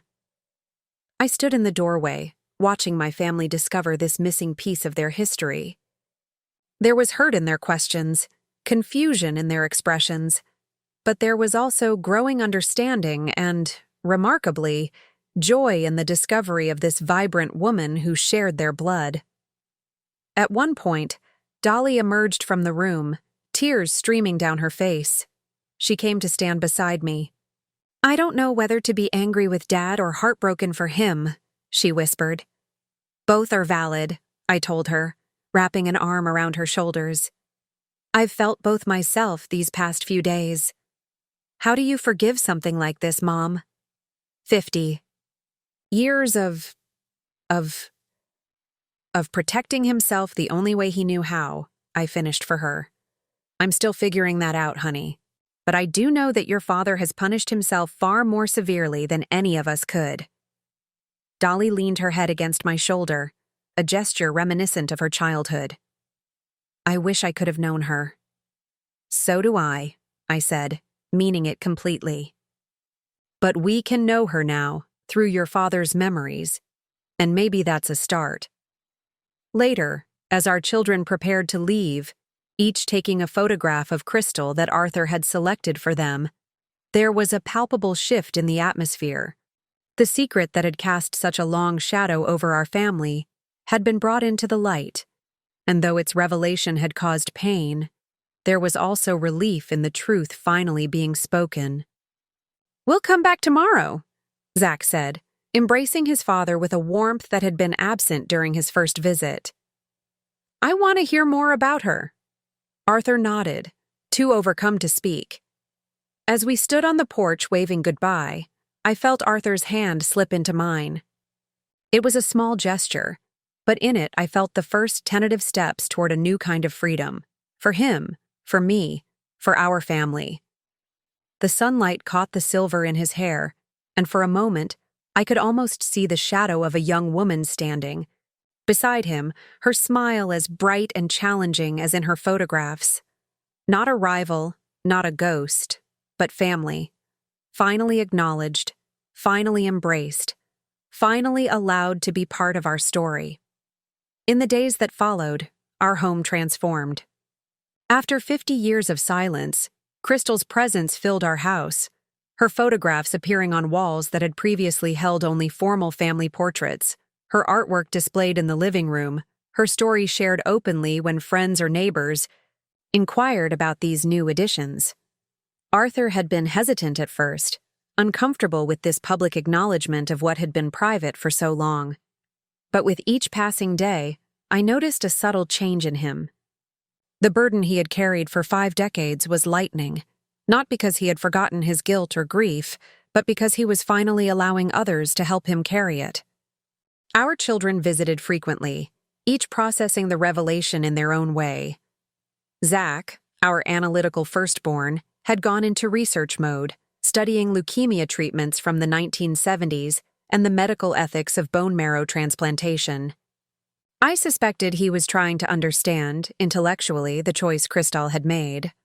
Leo, our youngest, had become fascinated with photography, borrowing some of Crystal's old cameras from Arthur's collection and experimenting with them. "I want to see the world the way she did," he explained when I found him in the backyard, photographing a spider's web glistening with morning dew. Dolly's approach had been the most direct. "Tell me everything about her," she had demanded of Arthur during her latest visit. Not just the big moments, the little things. What did she like for breakfast? What was her favorite color? Did she bite her nails like Leo does? Arthur had been surprised by this request, but had risen to the challenge, sharing the everyday details of his life with Crystal. I watched from the doorway as they sat together in his study, Dolly taking notes as if interviewing a primary source for one of her journalism projects, Arthur becoming more animated with each memory he shared. "She always puts salt on her watermelon," he told Dolly, chuckling at the memory. I thought it was disgusting, but she swore it enhanced the sweetness. "That's exactly what Leo does," Dolly exclaimed. "Remember how grossed out we were when he started doing that as a kid?" Arthur's expression shifted to one of wonder. I never made the connection. There were no genetic links, of course, but still. It's remarkable. "What else?" Dolly pressed. "Did she have any weird habits? Superstitions?" For 2 hours they had talked, Arthur recalling details about Crystal that he perhaps hadn't consciously remembered in decades. When Dolly finally left, Arthur seemed both exhausted and exhilarated, as if he had run a marathon, but finished strong. "Thank you," he said to me that evening, as we prepared for bed. "For what?" "For pushing me to share Crystal with the children. It's been healing, in a way I didn't expect." I smiled, recognizing the understatement. "They needed to know her. You needed to share her." He nodded, thoughtful. "I've spent 50 years trying not to think about certain memories, the painful ones, the ones tied to my guilt. But in doing so, I lost touch with so many good memories too. Talking with Dolly today, it was like rediscovering parts of Crystal I had forgotten." 1 week after our initial discovery of the hidden room, I decided it was time for my own exploration of Crystal. While Arthur was meeting with the board of the scholarship fund, I carefully packed a picnic lunch and drove to Cedar Grove Cemetery. The day was perfect for a picnic, warm but not hot, with a gentle breeze rustling the leaves of the dogwood tree that shaded Crystal's grave. I spread a small blanket on the grass beside her headstone and unpacked my basket. A chicken salad sandwich, Arthur had mentioned it was her favorite, a small container of watermelon chunks, with a tiny salt shaker in her honor, and a thermos of lemonade. "I hope you don't mind the company," I said aloud, feeling only slightly self-conscious about speaking to a headstone. I thought it was time we had a proper chat. Just the two of us. I settled myself comfortably on the blanket and began to eat, occasionally offering comments about the weather, the blooming flowers nearby, the family news. It felt strangely natural, as if I were having lunch with a friend rather than a one-sided Conversation at a gravesite. I want to thank you, I said finally, addressing the heart of why I had come. For your letter. For loving your brother enough to make sure he found happiness after you were gone. For seeing something in me that you trusted, even without knowing me. The breeze picked up slightly, ruffling the edges of my blanket. I chose to take it as a response. I need your help, I continued. Arthur is trying. He's sharing memories, allowing your presence back into his life, our life, in ways I never expected. But I can see him struggling with the guilt. It's been his companion for so long, I'm not sure he knows who he is without it. I poured a small cup of lemonade, setting it beside the flowers at the base of her headstone, an offering of sorts. I don't know how to help him let go of that guilt. I'm not sure I have the right to even ask him to. His relationship with grief is his own, and I need to respect that. But I also need him to be fully present in our marriage, in whatever time we have left together. I fell silent, watching a butterfly land briefly on the granite marker before fluttering away. There were no dramatic revelations, no sudden insights, just the quiet certainty that I was exactly where I needed to be, doing exactly what needed to be done. When I returned home, I found Arthur in the kitchen, attempting to prepare dinner, a task that had always been my domain throughout our marriage. "You're cooking?" I asked, unable to hide my surprise. He turned from the stove, a dish towel slung over his shoulder. "Trying to. I may have been a bit ambitious." He gestured ruefully at the chaos of pots and ingredients scattered across the countertops. "I wanted to surprise you." "I'm definitely surprised," I said, smiling as I set my picnic basket on a free corner of the counter. "What's the occasion?" "No occasion. Just—" He hesitated, searching for words. A small step toward change. Being more present, more equal in our partnership. The simple statement touched me deeply. "Thank you. Need some help?" "Desperately," he admitted with a self-deprecating laugh. We worked side by side, salvaging his attempted chicken marsala, talking easily about our respective days. When I mentioned my picnic with Crystal, Arthur paused in his stirring, emotion flickering across his face. "You visited her on your own?" I nodded. It felt important to establish my own relationship with her in a way. I hope that doesn't seem strange. "Not strange," he said softly. "Just unexpected. What did you talk about?" "This and that. Family news, the weather." I kept my tone light, not wanting to burden him with my deeper thoughts about his guilt. Mostly, I just wanted to thank her. For what? For raising such a good brother. For making sure he found happiness after she was gone. I met his eyes across the kitchen island. For giving me 50 years with a man who, despite his flaws and secrets, has been a loving husband and father. Arthur's eyes glistened. I haven't always been. Loving, I mean. Not completely, not honestly. "No," I agreed. "But you're trying now. We both are." Later that evening, as we sat in the living room with coffee, Arthur retrieved a worn leather journal from his desk drawer. One I hadn't seen before.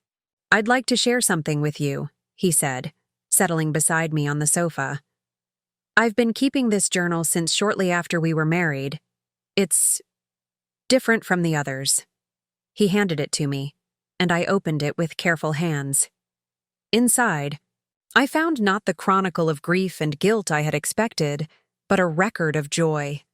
Our first Christmas together, the birth of each of our children, family vacations, professional accomplishments, quiet moments of contentment in our shared life. Every time something happened that I wished Crystal could have experienced too. "I wrote it here," Arthur explained. "It started as another form of guilt, documenting the happiness I was having that she never would. But over time, it became something else. A way of including her in our life, I suppose." I turned the pages slowly, seeing our marriage through Arthur's eyes, the sweet, ordinary moments he had treasured enough to record, the milestones he had marked with both joy and a brother's regret that his twin couldn't share them. "It's beautiful," I said finally, closing the journal with reverence. "Thank you for sharing it with me." Arthur covered my hand with his.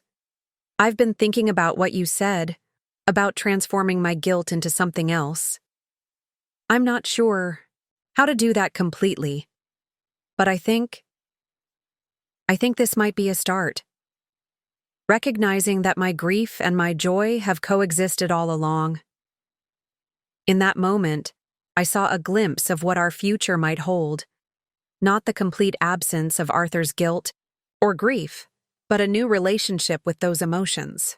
Not a marriage suddenly perfect after 50 years of misunderstanding, but one more honest, more conscious, more deeply connected through shared knowledge of the past.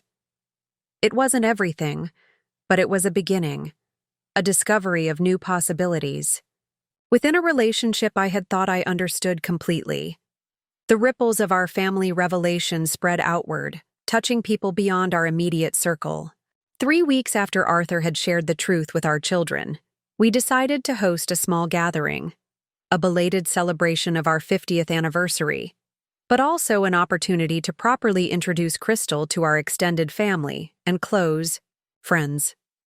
Arthur had been surprisingly enthusiastic about the idea, helping with invitations and suggesting we display some of Crystal's photography in the living room. I saw this as another positive step in his journey toward integrating his sister's memory into our shared life. "Should we invite Christine?" I asked as we finalized the guest list. Christine was Arthur's younger sister, 8 years his junior, born after Crystal's death. Their relationship had always been cordial but distant, partly due to the age gap, and partly, I now realized, because of Arthur's complicated feelings about having another sister. Arthur hesitated. "I don't know if she'll come. We haven't spoken much since Mother's funeral. But she should know about Crystal. She's her sister too. Half-sister, technically," Arthur corrected. "Same father, different mothers. My father remarried surprisingly quickly after Crystal died." This was news to me. "You never told me that." Arthur shrugged, a defensive gesture I recognized from our earlier conversations about his family. "It wasn't something we discussed. My father met Christine's mother at a grief support group. They married 6 months after Crystal died. I was not supportive." I could imagine how the young Arthur, raw with grief and guilt over his twin's death, would have perceived his father's rapid remarriage. "All the more reason to include Christine now. This is part of her family history, too." Arthur nodded reluctantly, and we added her name to the list. The day of the gathering arrived, our home transformed with flowers, photographs, and selected pieces of Crystal's artwork. Our children came early to help with preparations, each bringing a dish or drinks, all visibly excited about this public acknowledgement of their newly discovered aunt. The first resistance came from an unexpected source. Arthur's college friend and former colleague, Rex, arrived early with his wife. As Arthur proudly showed them Crystal's photographs now displayed on our living room wall, Rex's expression grew increasingly troubled. "Arthur, old friend," he said, finally, pulling him aside while I pretended not to listen from the dining room. "Are you sure about all this? It seems rather morbid, dwelling on the past this way." Arthur stiffened. "It's not morbid to acknowledge my sister's existence. If anything, keeping her hidden all these years was the unhealthy choice." Rex glanced around, lowering his voice. "But after 50 years? It's rather dramatic, isn't it? And what about Laurel? How does she feel about having your dead sister suddenly become the center of attention?" "It was Laurel who encouraged me to bring Crystal back into our family's life," Arthur replied, his tone cooler than I'd heard in years. "She understands what I'm only beginning to. That honoring Crystal's memory means being open about her life, not hiding it away like something shameful." Rex raised his hands in a placating gesture. I meant no offense. I'm just concerned about you, that's all. You've always been so private about your past. This seems like such a radical change. It is, Arthur agreed. And it's long overdue. As more guests arrived, I noticed similar reactions, though most were more tactful than Rex. Old friends exchanged puzzled glances when Arthur enthusiastically shared stories about Crystal. Neighbors who had known us for decades looked confused by this sudden revelation of a sister they'd never heard mentioned.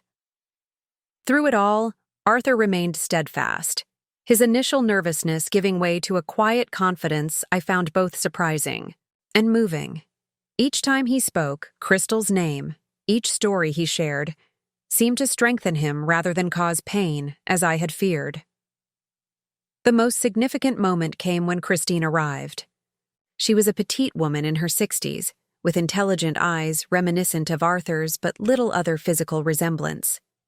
They had the awkward, overly polite relationship of acquaintances rather than siblings, exchanging holiday cards and occasional phone calls, but rarely spending time together. "Christine," Arthur greeted her, embracing her stiffly. "Thank you for coming." "Your invitation was intriguing," she replied. "A celebration and a revelation," it said. "Very mysterious." Arthur led her to the display of Crystal's photographs. "This is who I wanted you to know about. Crystal, my twin sister, your half-sister." Christine stared at the photographs, her expression unreadable. "I don't understand. Why haven't I heard about her before?" "It's complicated," Arthur began, then stopped himself. "No, actually it's simple. After Crystal died, our parents, your father, chose not to speak of her. I followed their example, keeping her memory private. That was a mistake I'm trying to correct now." Christine studied the photographs intently, particularly one showing Arthur and Crystal as teenagers, sitting on a porch swing. "You were twins? Why didn't Father ever tell me?" "I don't know," Arthur admitted. "Perhaps it was too painful for him. Perhaps he thought it would be easier for you not to know about the daughter he lost." "Easier for me, or easier for him?" Christine's voice held a bitter edge. "Do you have any idea what it was like growing up with a father who was always distant, always sad for reasons no one would explain? A mother who felt she was competing with a ghost? A brother who could barely stand to be in the same room with me?" Arthur flinched at her words.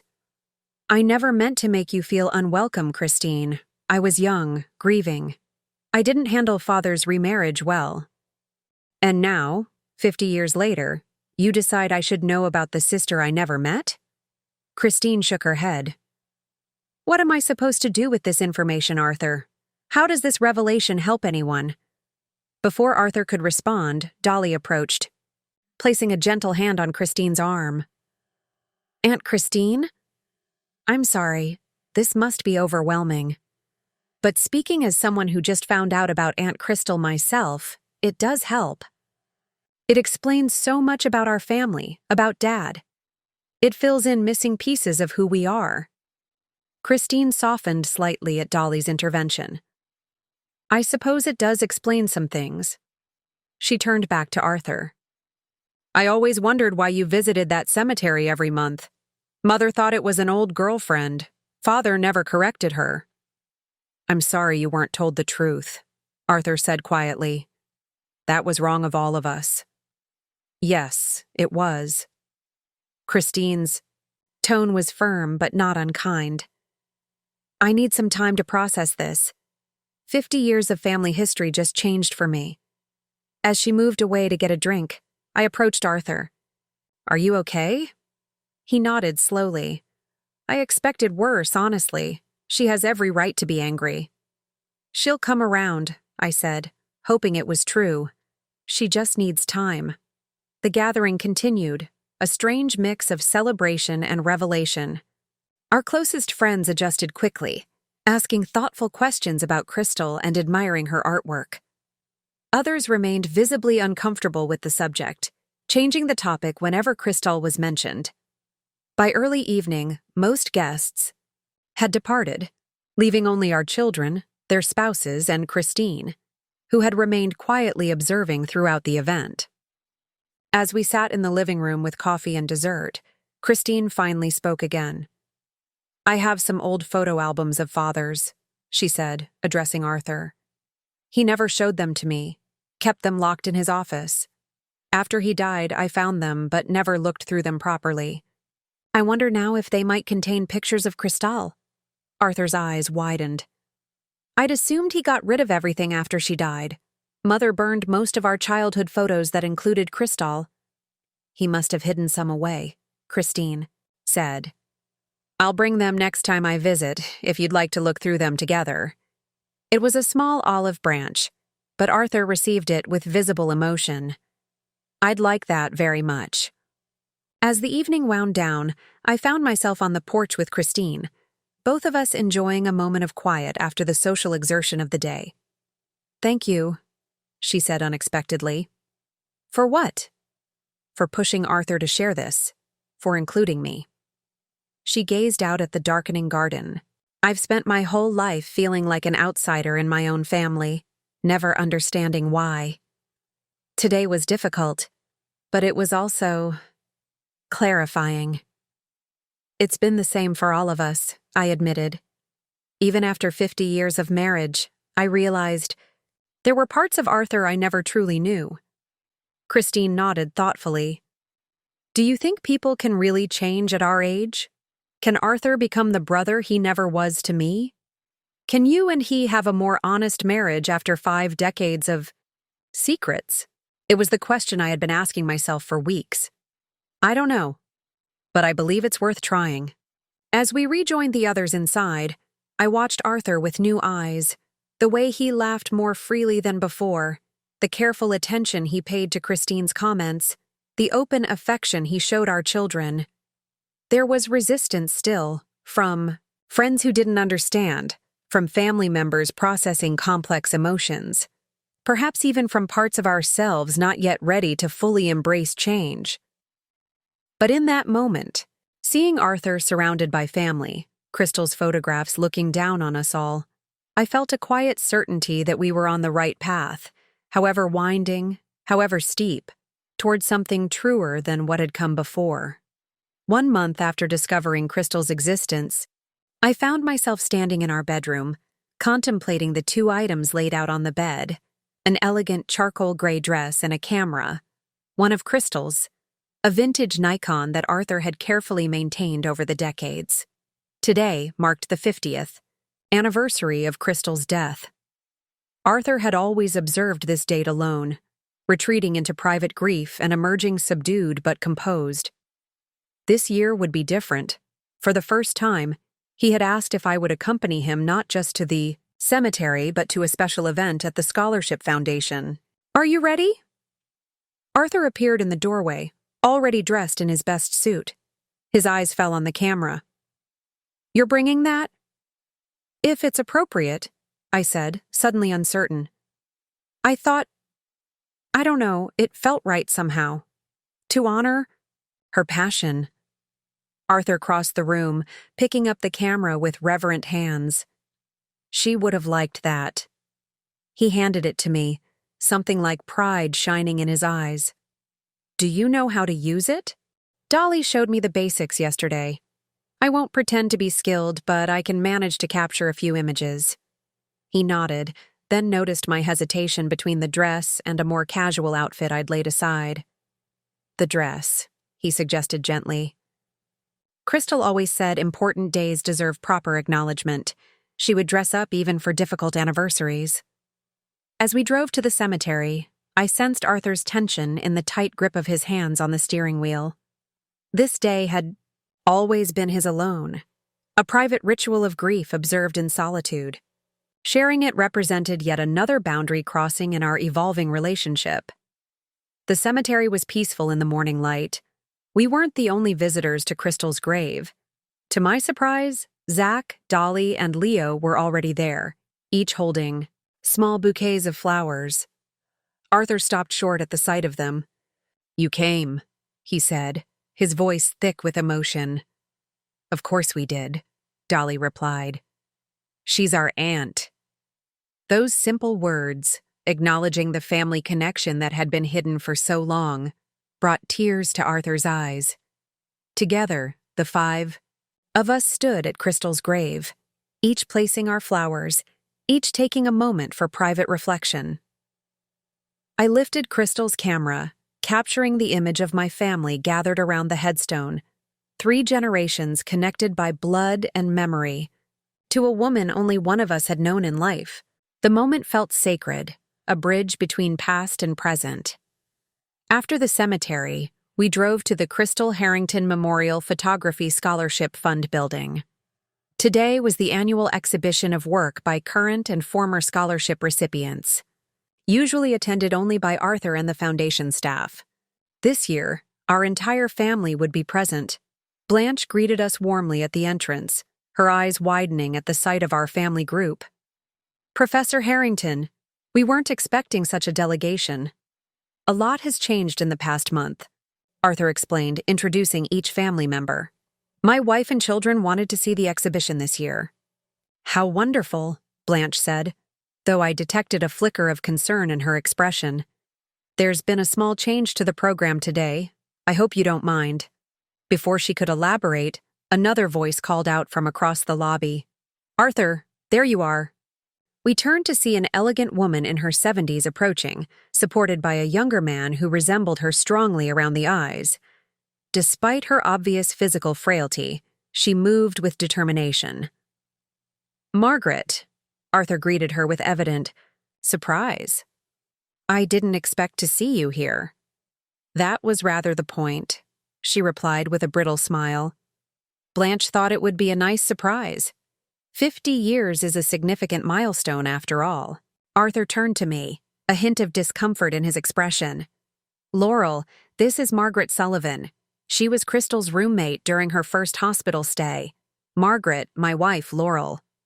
Margaret's shrewd eyes assessed me openly. So, you're Laurel. After all these years, I finally get to meet you. Her tone was polite, but held a challenge I couldn't quite interpret. It's a pleasure to meet you, I said, extending my hand. Arthur has told me about Crystal's friends from the hospital. Has he? Margaret raised an eyebrow. That's new. For decades, he's kept his 2 lives quite separate. Before I could respond to this pointed comment, Blanche intervened smoothly. Let's move into the gallery. The exhibition is about to begin. The gallery space had been transformed with photographs from 50 scholarship recipients, one from each year since the Foundation's inception.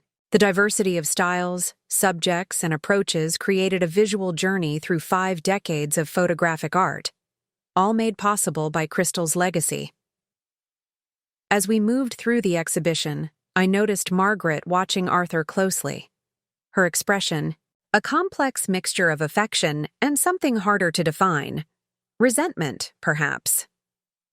Curiosity piqued. I made my way to her side as Arthur was engaged in conversation with one of the younger photographers. You've known Arthur a long time. I said, keeping my tone conversational. Margaret nodded. Since before you, dear. I was there when Crystal died. I witnessed what it did to him. It must have been devastating. It was. Margaret turned to face me directly. He was never the same afterward. None of us who loved Crystal were. Which is why I find this sudden family integration somewhat jarring. I met her gaze steadily. It was long overdue, perhaps. Or perhaps there was wisdom in Arthur's choice to keep his grief private, to honor Crystal in his own way without turning her into a family anecdote. The criticism stung, but I recognized the protectiveness behind it. You care about preserving her memory authentically. I care about Arthur, Margaret corrected. For 50 years, he's maintained this foundation, visited her grave, kept her spirit alive in meaningful ways, all while building a life with you, a life she wanted him to have. She glanced toward where Arthur stood with our children. I worry that this new openness risks simplifying what was a profound, complex grief. turning it into a heartwarming story of family reconciliation. I considered her words carefully. That's not our intention. If anything, understanding Crystal's place in Arthur's life has complicated things, not simplified them. But it's allowed him to be more honest, with us and with himself. Margaret seemed unconvinced. Just be careful. Arthur has balanced these worlds for decades. Disturbing that balance could have consequences you haven't considered. Before I could ask what she meant, Blanche called everyone to attention for the formal presentation. A young woman, this year's scholarship recipient, unveiled a special exhibition, a series of photographs recreating some of Crystal's unfinished projects based on notes found in her journals. As the presentation continued, I found myself watching Margaret rather than the photographs. She was crying silently, elegant and composed even in her grief. Whatever her relationship had been with Crystal and subsequently with Arthur, it clearly remained profound 50 years later. When the formal program ended, Arthur approached Margaret, speaking to her quietly. I couldn't hear their conversation, but I saw her reach up to touch his face in a gesture of intimate familiarity that made me suddenly, irrationally jealous. Who was this woman who shared a history with my husband that I had only recently learned existed? Later, as we prepared to leave, Margaret sought me out again. I may have been too harsh earlier, she said without preamble. Seeing you and your children here today, it would have made Crystal happy. She always worried Arthur would isolate himself in his grief. Which he did, in many ways, I said. Margaret nodded thoughtfully. Yes and no. He created this place, kept her memory alive through helping others. That's not isolation, it's transformation of grief into purpose. She paused. Just promise me one thing. What's that? Don't try to fix him. Don't try to make his grief more palatable, more socially acceptable. Some wounds aren't meant to heal completely. They become part of who we are. Her words stayed with me as we drove home, our children following in their own cars. Arthur was unusually quiet, lost in thought. Margaret, seems very protective of you, I observed finally. He glanced at me, then back at the road. She's protective of Crystal's memory. And yes, of me by extension. We share a bond forged in one of the darkest periods of my life. Were you and she ever? No, Arthur said firmly. Nothing like that. Margaret loved Crystal. They became extraordinarily close during those months in the hospital. After Crystal died, Margaret helped me establish the foundation. She's been on the board ever since. I nodded, ashamed of my momentary jealousy. She thinks I'm trying to change you, to simplify your grief into something more comfortable for the family. Arthur was silent for a long moment. Are you? The question caught me off guard. No. I'm trying to understand you. All of you. Including the parts you've kept hidden. That's not the same as trying to change you, isn't it? His voice held no accusation, only genuine curiosity. By bringing Crystal into our family narrative, by opening the hidden room, by joining me at the cemetery, aren't you hoping I'll grieve differently? More openly? More healthily? I considered this carefully. I suppose I am. Not because I want to diminish your grief, but because I believe sharing it might ease its burden. I paused. But Margaret made me realize that I don't have the right to dictate how you process your loss, even after 50 years. Arthur reached across the console to take my hand. No, you don't. But you do have the right to ask for honesty in our marriage. And I haven't given you that, not completely. We drove the rest of the way in thoughtful silence, each considering the boundaries of grief, of marriage, of how much we owe others access to our innermost selves, even those we love most deeply. The day after the anniversary, I found myself alone in the house, Arthur having left early for a meeting at the university where he still occasionally lectured despite being retired. I wandered into his study, drawn to the now open doorway that led to Crystal's room. In the weeks since its discovery, the small space had transformed. No longer hidden or secret, it had become integrated into our home. The door left open, items, from inside, thoughtfully displayed throughout the house. Yet the room itself remained a sanctuary of sorts, a quiet place for reflection. I sat in the comfortable chair Arthur had recently moved into the space, thinking about Margaret's words. Had I been too presumptuous in pushing Arthur to share his grief? Was I, as Margaret implied, trying to reshape his relationship with crystals, memory into something more conventional, more easily understood? The doorbell interrupted my thoughts. Opening the front door, I found Christine standing on our porch, a large cardboard box in her arms. "I hope I'm not intruding," she said, her usual reserve tinged with nervousness. "I found those photo albums I mentioned, and some other things that might have belonged to Crystal." I welcomed her in, calling Arthur to let him know his sister had arrived with important discoveries. While waiting for him to return, Christine and I sat in the living room, the unopened box between us. "I must admit, I'm still processing all of this," Christine said, gesturing vaguely. "Finding out about a sister I never knew existed, realizing my father kept her memory completely hidden from me. It changes how I see my entire childhood." "I can imagine," I said, though in truth, I couldn't fully comprehend the magnitude of such a revelation. "The strangest part is that I'm grieving someone I never met," Christine continued. "Is that possible? To mourn a relationship that never existed?" "I think it is," I replied. "You're mourning the sister you might have known, the relationship you were denied." Christine nodded thoughtfully.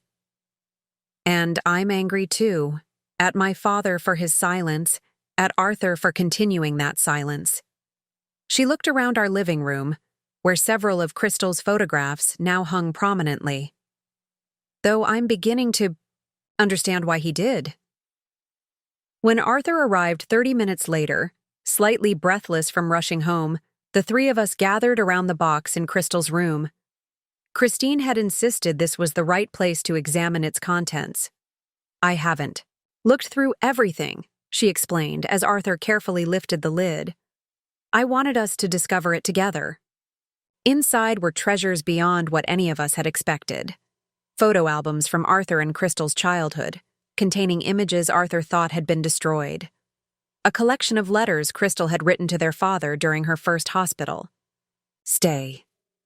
Several notebooks filled with her photography plans and project ideas, and most surprisingly, a small jewelry box containing 2 identical lockets. Arthur opened one with trembling hands.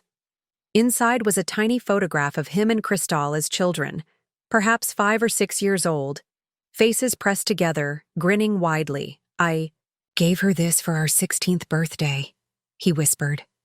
"She was wearing it when she died. I thought it was buried with her." "There's a note," Christine said, pointing to a folded paper beneath the second locket. Arthur unfolded it carefully, reading aloud. "For Christine, when she's old enough to know about her sister. With love, Dad." His voice broke. "He intended to tell you. He just never found the right moment." "Or the right courage," Christine added, though without bitterness.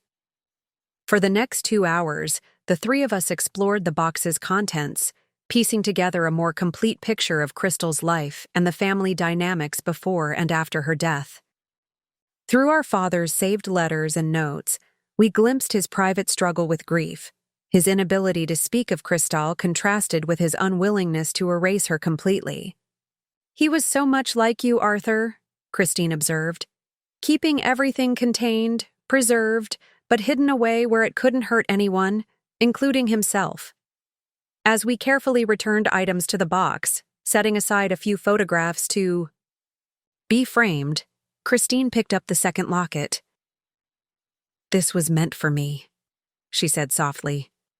"After 50 years, I can finally wear it." Arthur helped her fasten it around her neck, the simple gesture bridging decades of disconnection between siblings.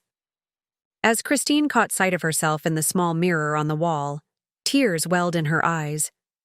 "Now I'll always carry both of you with me," she said.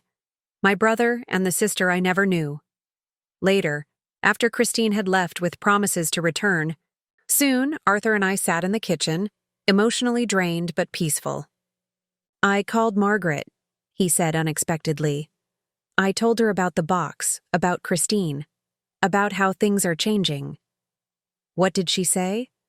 "She said perhaps she'd been too protective of the past, that Crystal would have wanted her memory to bring family together, not keep them apart."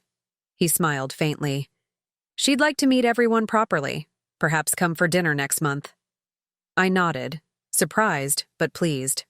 "I'd like that." "I've been thinking about what you said in the car yesterday," Arthur continued, "about having the right to ask for honesty in our marriage." He reached across the table for my hand. "You do have that right, and while I can't change how I've grieved Crystal all these years, I can change how I share that grief, and my joy in having known her, with you, with our family."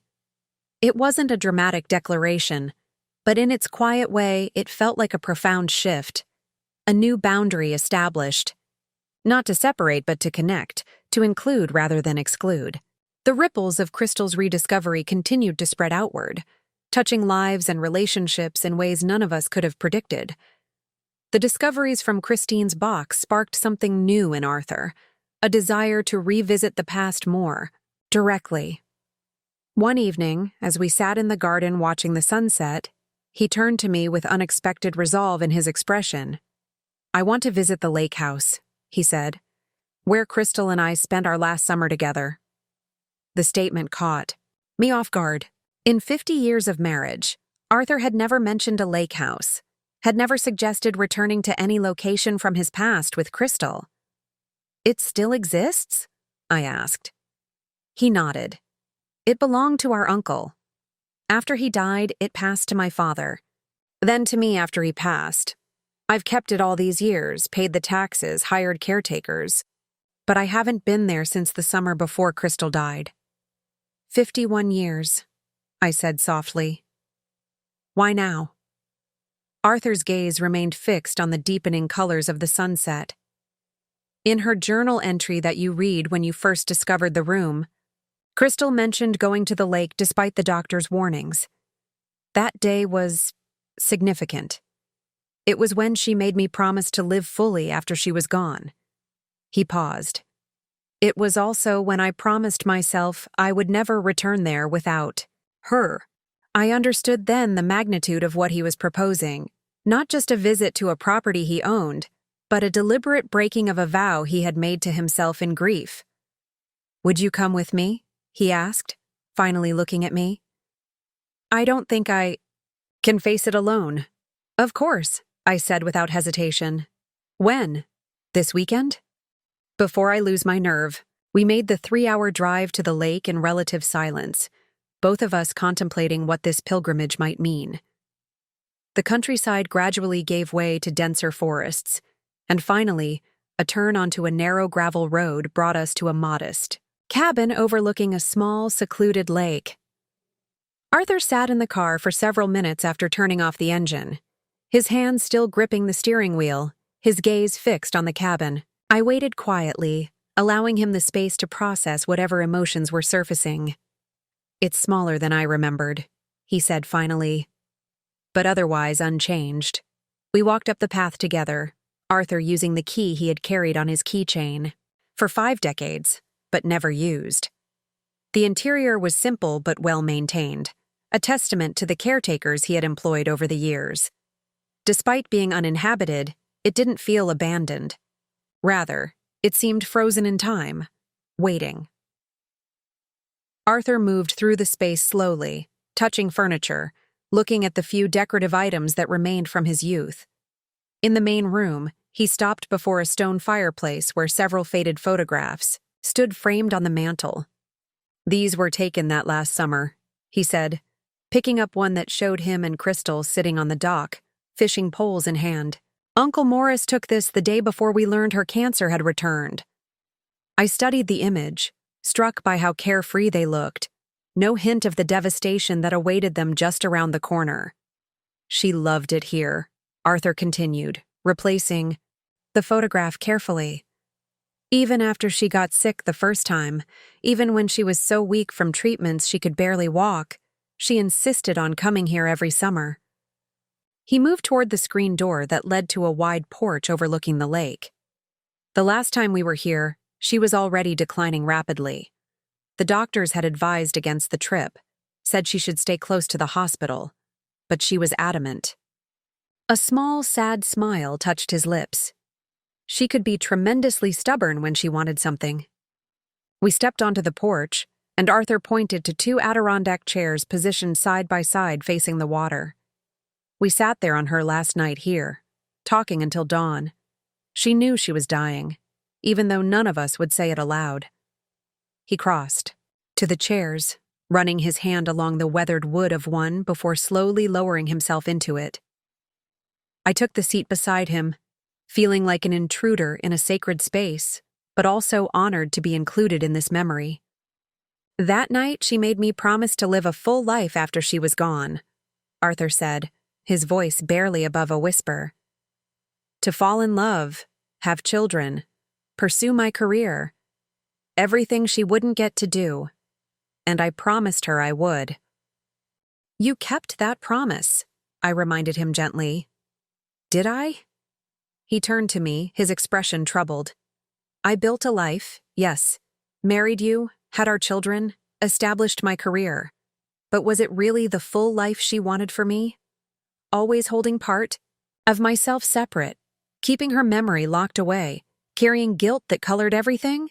The question hung in the air between us, unanswerable in its complexity. Arthur stood suddenly, walking to the edge of the porch where steps led down to the dock. Come with me. Together, we walked the weathered wooden planks to the end of the dock where the lake stretched before us, still and reflective in the afternoon light. This is where it happened, Arthur said, his voice stronger now. Where Crystal told me she had turned down the bone marrow transplant. Where I learned that she had chosen my future over her own life. He knelt at the edge of the dock, trailing, his fingers through the clear water. I was so angry with her. I shouted, accused her of giving up, said terrible things I can never take back. His voice broke. And then I left her sitting here alone while I stormed off into the woods to rage against the unfairness of it all. I knelt beside him, placing my hand on his shoulder but remaining silent, sensing he needed to speak the words he had held inside for so long. When I came back hours later, she was still here, waiting. Not angry, not hurt by my outburst, just patient, understanding. Arthur drew a shaky breath. She told me she forgave me, that she would always forgive me, for anything. But for 50 years, I haven't been able to forgive myself. In that moment, kneeling beside my husband at the edge of the dock where his life had changed irrevocably, I finally understood the true source of his guilt. Not just that Crystal had refused treatment to protect his future, not just that he had missed her final moments, but that his last significant interaction with her had been anger, words spoken in fear and pain that could never be unsaid. Arthur, I said softly, what would Crystal say to you right now if she were here? His answer came without hesitation. She would tell me I've punished myself enough, that it's time to let go. We stayed at the lake house that night, sleeping, in the small bedroom that had once been Arthur's. The caretakers had maintained the essentials, clean linens, basic supplies, making our impromptu overnight stay possible. Arthur had been reluctant to leave after our conversation on the dock, and somehow staying felt right, a completion of the journey we had begun. In the morning, I woke to find Arthur's side of the bed empty. Following my instincts, I walked down to the dock, where I found him sitting in the gentle light of dawn, a small wooden box beside him. I couldn't sleep, he said as I approached. Too many memories. I sat beside him, pulling my sweater tighter against the morning chill. Good memories or difficult ones? Both. He picked up the wooden box, turning it in his hands. I found this in the storage closet last night after you went to bed. Crystal made it in a woodworking class we took one summer. He opened the lid, revealing a collection of small items: a smooth stone, a pressed flower, a handwritten note, a tarnished coin. Our treasures, Arthur explained. Things we found here over the years that seemed magical or significant. As the sun continued to rise, casting golden light across the still water, Arthur told me stories about each item. The day they found the unusual stone while swimming, the wildflower Crystal had pressed between the pages of her journal, the coin they had discovered buried in the soil near an old tree. We were convinced it was pirate treasure, he recalled, a genuine smile lighting his face. We spent the rest of that summer digging holes all over the property, certain we would find more. The stories flowed more easily than I had expected. Memories untainted by grief or guilt, pure childhood joy shared between twins who had once been inseparable. In these recollections, I glimpsed the Arthur who had existed before loss had reshaped him, before he had built careful structures to contain his pain. Eventually, he fell silent, gazing out across the lake. When he spoke again, his voice was clear and resolute. I've been holding on to guilt that Crystal never wanted me to carry. She forgave me for those angry words before she died. She understood they came from love, from fear of losing her. He closed the treasure box carefully. It's time I forgave myself. From his pocket, he withdrew a small envelope. I wrote this last night. Everything I wish I could say to her now. Apologies, gratitude, all the things I've kept inside for 50 years. He opened the envelope, removing a folded letter. For a moment, I thought he might read it aloud, but instead he carefully tore it into small pieces. I don't need to hold on to these words anymore, he explained, letting the fragments fall into the wooden box. They're between Crystal and me now. Arthur closed the box, securing its simple latch. Then, with a deep breath, he slid it into the water. We watched together as it floated momentarily before gradually sinking beneath the surface, disappearing into the clear depths of the lake. I'm not abandoning her memory, Arthur said, answering a question I hadn't asked. Just releasing. The weight I've carried, the guilt, the regret, she never wanted those for me. As we sat in the growing warmth of the morning sun, Arthur's hand found mine.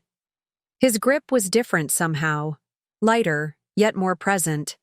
The change was subtle, but unmistakable. Something long constrained had begun to flow freely again. Thank you for coming here with me, he said simply. Thank you for letting me be part of this, I replied. We remained on the dock until hunger finally drove us back to the cabin. While preparing a simple breakfast, Arthur made an unexpected suggestion. We should bring the family here this summer, all of them. The children, grandchildren, Christine. Make new memories in this place. The changes in Arthur after our return from the lake house were subtle but profound. There was a new lightness to him, as if gravity had slightly loosened its hold. He laughed more easily, spoke more freely, and most noticeably, began referring to Crystal in everyday conversation without the solemn, ritualistic quality that had always accompanied her name before. 6 weeks later, our entire family gathered at the lake house for a long weekend. Our 3 children and their spouses, all 7 grandchildren, Christine and even Margaret, who had become a regular visitor to our home. It was chaos of the most wonderful kind. Fishing expeditions, campfires, swimming, board games played on the wide porch as evening fell. I found Arthur on the dock early one morning, camera in hand. Not Crystal's vintage Nikon, but a new digital one he had purchased specifically for this weekend. I thought I'd try to capture some of this, he explained, gesturing toward the cabin where our family was just beginning to stir. For the next 50 years. The simple statement contained multitudes, an acknowledgement of the past, a commitment. To the present, a hope for the future. I sat beside him, watching as he experimented with the camera settings, his natural precision evident even in this new endeavor. "You know what I realized?" he said after several minutes of comfortable silence. "Crystal would have been a terrible photographer in the digital age. She was too impatient, always rushing to see how the images turned out. She would have checked the screen after every shot instead of staying present in the moment." The observation was so unexpected, so ordinary and affectionate and unmarked by grief, that I laughed aloud. "Unlike you, who can wait hours for the perfect light." "Exactly." Arthur smiled, something he did more frequently now. We balanced each other that way. Her spontaneity, my patience. Together, we made one competent person. As the sun rose higher, our grandchildren emerged from the cabin in pairs and trios, some heading straight for the water, despite the morning chill, others sprawling on the porch with books or devices. Our oldest grandson, Jonah, approached the dock hesitantly. "Grandpa? Mom said you might teach me how to use a real camera. If you're not too busy." Arthur's face lit up. "I'd love to. Come sit." He patted the space beside him. "Your great-aunt Crystal taught me everything I know about composition. Let me show you what she called the golden perspective." For the next hour, I watched as Arthur shared Crystal's photography techniques with Jonah, speaking of her with natural ease and genuine joy. There was no weight to her name now, no hushed reverence, just the ordinary pride of one artist describing another's skills. Later that day, as our family gathered for a group photograph arranged by Arthur and Jonah, I observed my husband with new eyes. At 74, he stood straighter than he had in years. The perpetual furrow between his brows, the one I had always attributed to his scholarly nature but now recognized as the physical manifestation of carried grief, had softened. When he smiled for the camera, it reached his eyes fully. After dinner, as twilight settled over the lake, Arthur called for everyone's attention. Standing before the fireplace beneath the faded photographs of his youth with Crystal, he cleared his throat. "I want to thank all of you for coming here this weekend," he began. "This place holds significant memories for me, not all of them easy. For 50 years, I couldn't bear to return because I associated it only with loss. But being here with all of you, seeing new generations enjoy the water, the woods, even the squeaky screen door that still sounds exactly the same, has been transformative." He paused, his gaze moving around the room, meeting each person's eyes briefly. Crystal loved this place because it brought people together. That's what she valued most: connection, joy, living fully in the moment. It took me 50 years to truly honor that part of her legacy, and I'm grateful it wasn't too late. Christine rose from her seat, the locket containing both her siblings' photographs glinting at her throat. She crossed to Arthur, taking his hand. "It's never too late for family," she said simply. On our 51st wedding anniversary, exactly 1 year after I discovered the hidden room and the truth about Crystal, Arthur and I stood together on the bluff overlooking Cedar Grove Cemetery. The morning was clear and bright, autumn leaves creating a vibrant canopy of red and gold above Crystal's grave. We'd come not out of obligation or ritual, but with purpose. In Arthur's hands was a small wooden box, similar to the one he had released into the lake, but newer, crafted by his own hands over the past month. "I think she'd approve," he said, opening the lid to reveal what was inside. The box contained a collection of photographs, Crystal's originals now carefully preserved, in albums at home, but these were new, images from our family weekend at the lake house. Christine showing her grandchildren how to skip stones across the water, our children laughing together on the porch, Arthur teaching Jonah to use a camera. The next generation, learning, living, connecting. "It feels right to share these with her," Arthur explained as he placed the box carefully at the base of the headstone, "to show her that her legacy continues, not just through the scholarship foundation, but through our family. I took his hand, noting how different this visit felt from all those that had come before. There was peace here now, not just for Arthur, but for me as well. The woman whose grave I had avoided for 50 years, whose very existence had seemed a threat to my marriage, had become someone I knew, respected, even loved in my own way. As we walked back to the car, Arthur surprised me with a question. Do you think we would have been friends, you and Crystal? I considered this carefully. Not immediately, I admitted. We're quite different from what you've told me. She was bold, impulsive, artistic. I've always been more practical, more measured. Like me, Arthur said. Yes, but I think eventually we would have found common ground. We both love fiercely, protect what matters to us, and we both saw something worth loving in you. He smiled at that, squeezing my hand gently. Besides, I added, she wanted you to be happy. Anyone who wanted that for you would have become my ally eventually. As we drove away from the cemetery, the conversation shifted to plans for the coming year. A family Christmas at the lake house, Christine's daughter's wedding in the spring, the Scholarship Foundation's upcoming expansion to include digital media arts. Life continued to unfold, as it always does, but now with a completeness that had been missing before. The ghost who had stood between us for 50 years had materialized into a beloved sister, aunt, friend, someone we could acknowledge, remember, and honor together rather than apart. That evening, as we prepared for our anniversary dinner, the one we had postponed a year earlier, Arthur disappeared briefly into his study. He returned with a small wrapped package. What's this? I asked, surprised. We had agreed not to exchange gifts, having decided that the year of truth and reconciliation had been gift enough. Something I should have given you long ago, he said. Inside, the package was a framed photograph I had never seen before. Crystal standing on the dock at the lake house, camera in hand, laughing at something beyond the frame. Beside it was a smaller frame containing a folded note. Read it, Arthur encouraged gently.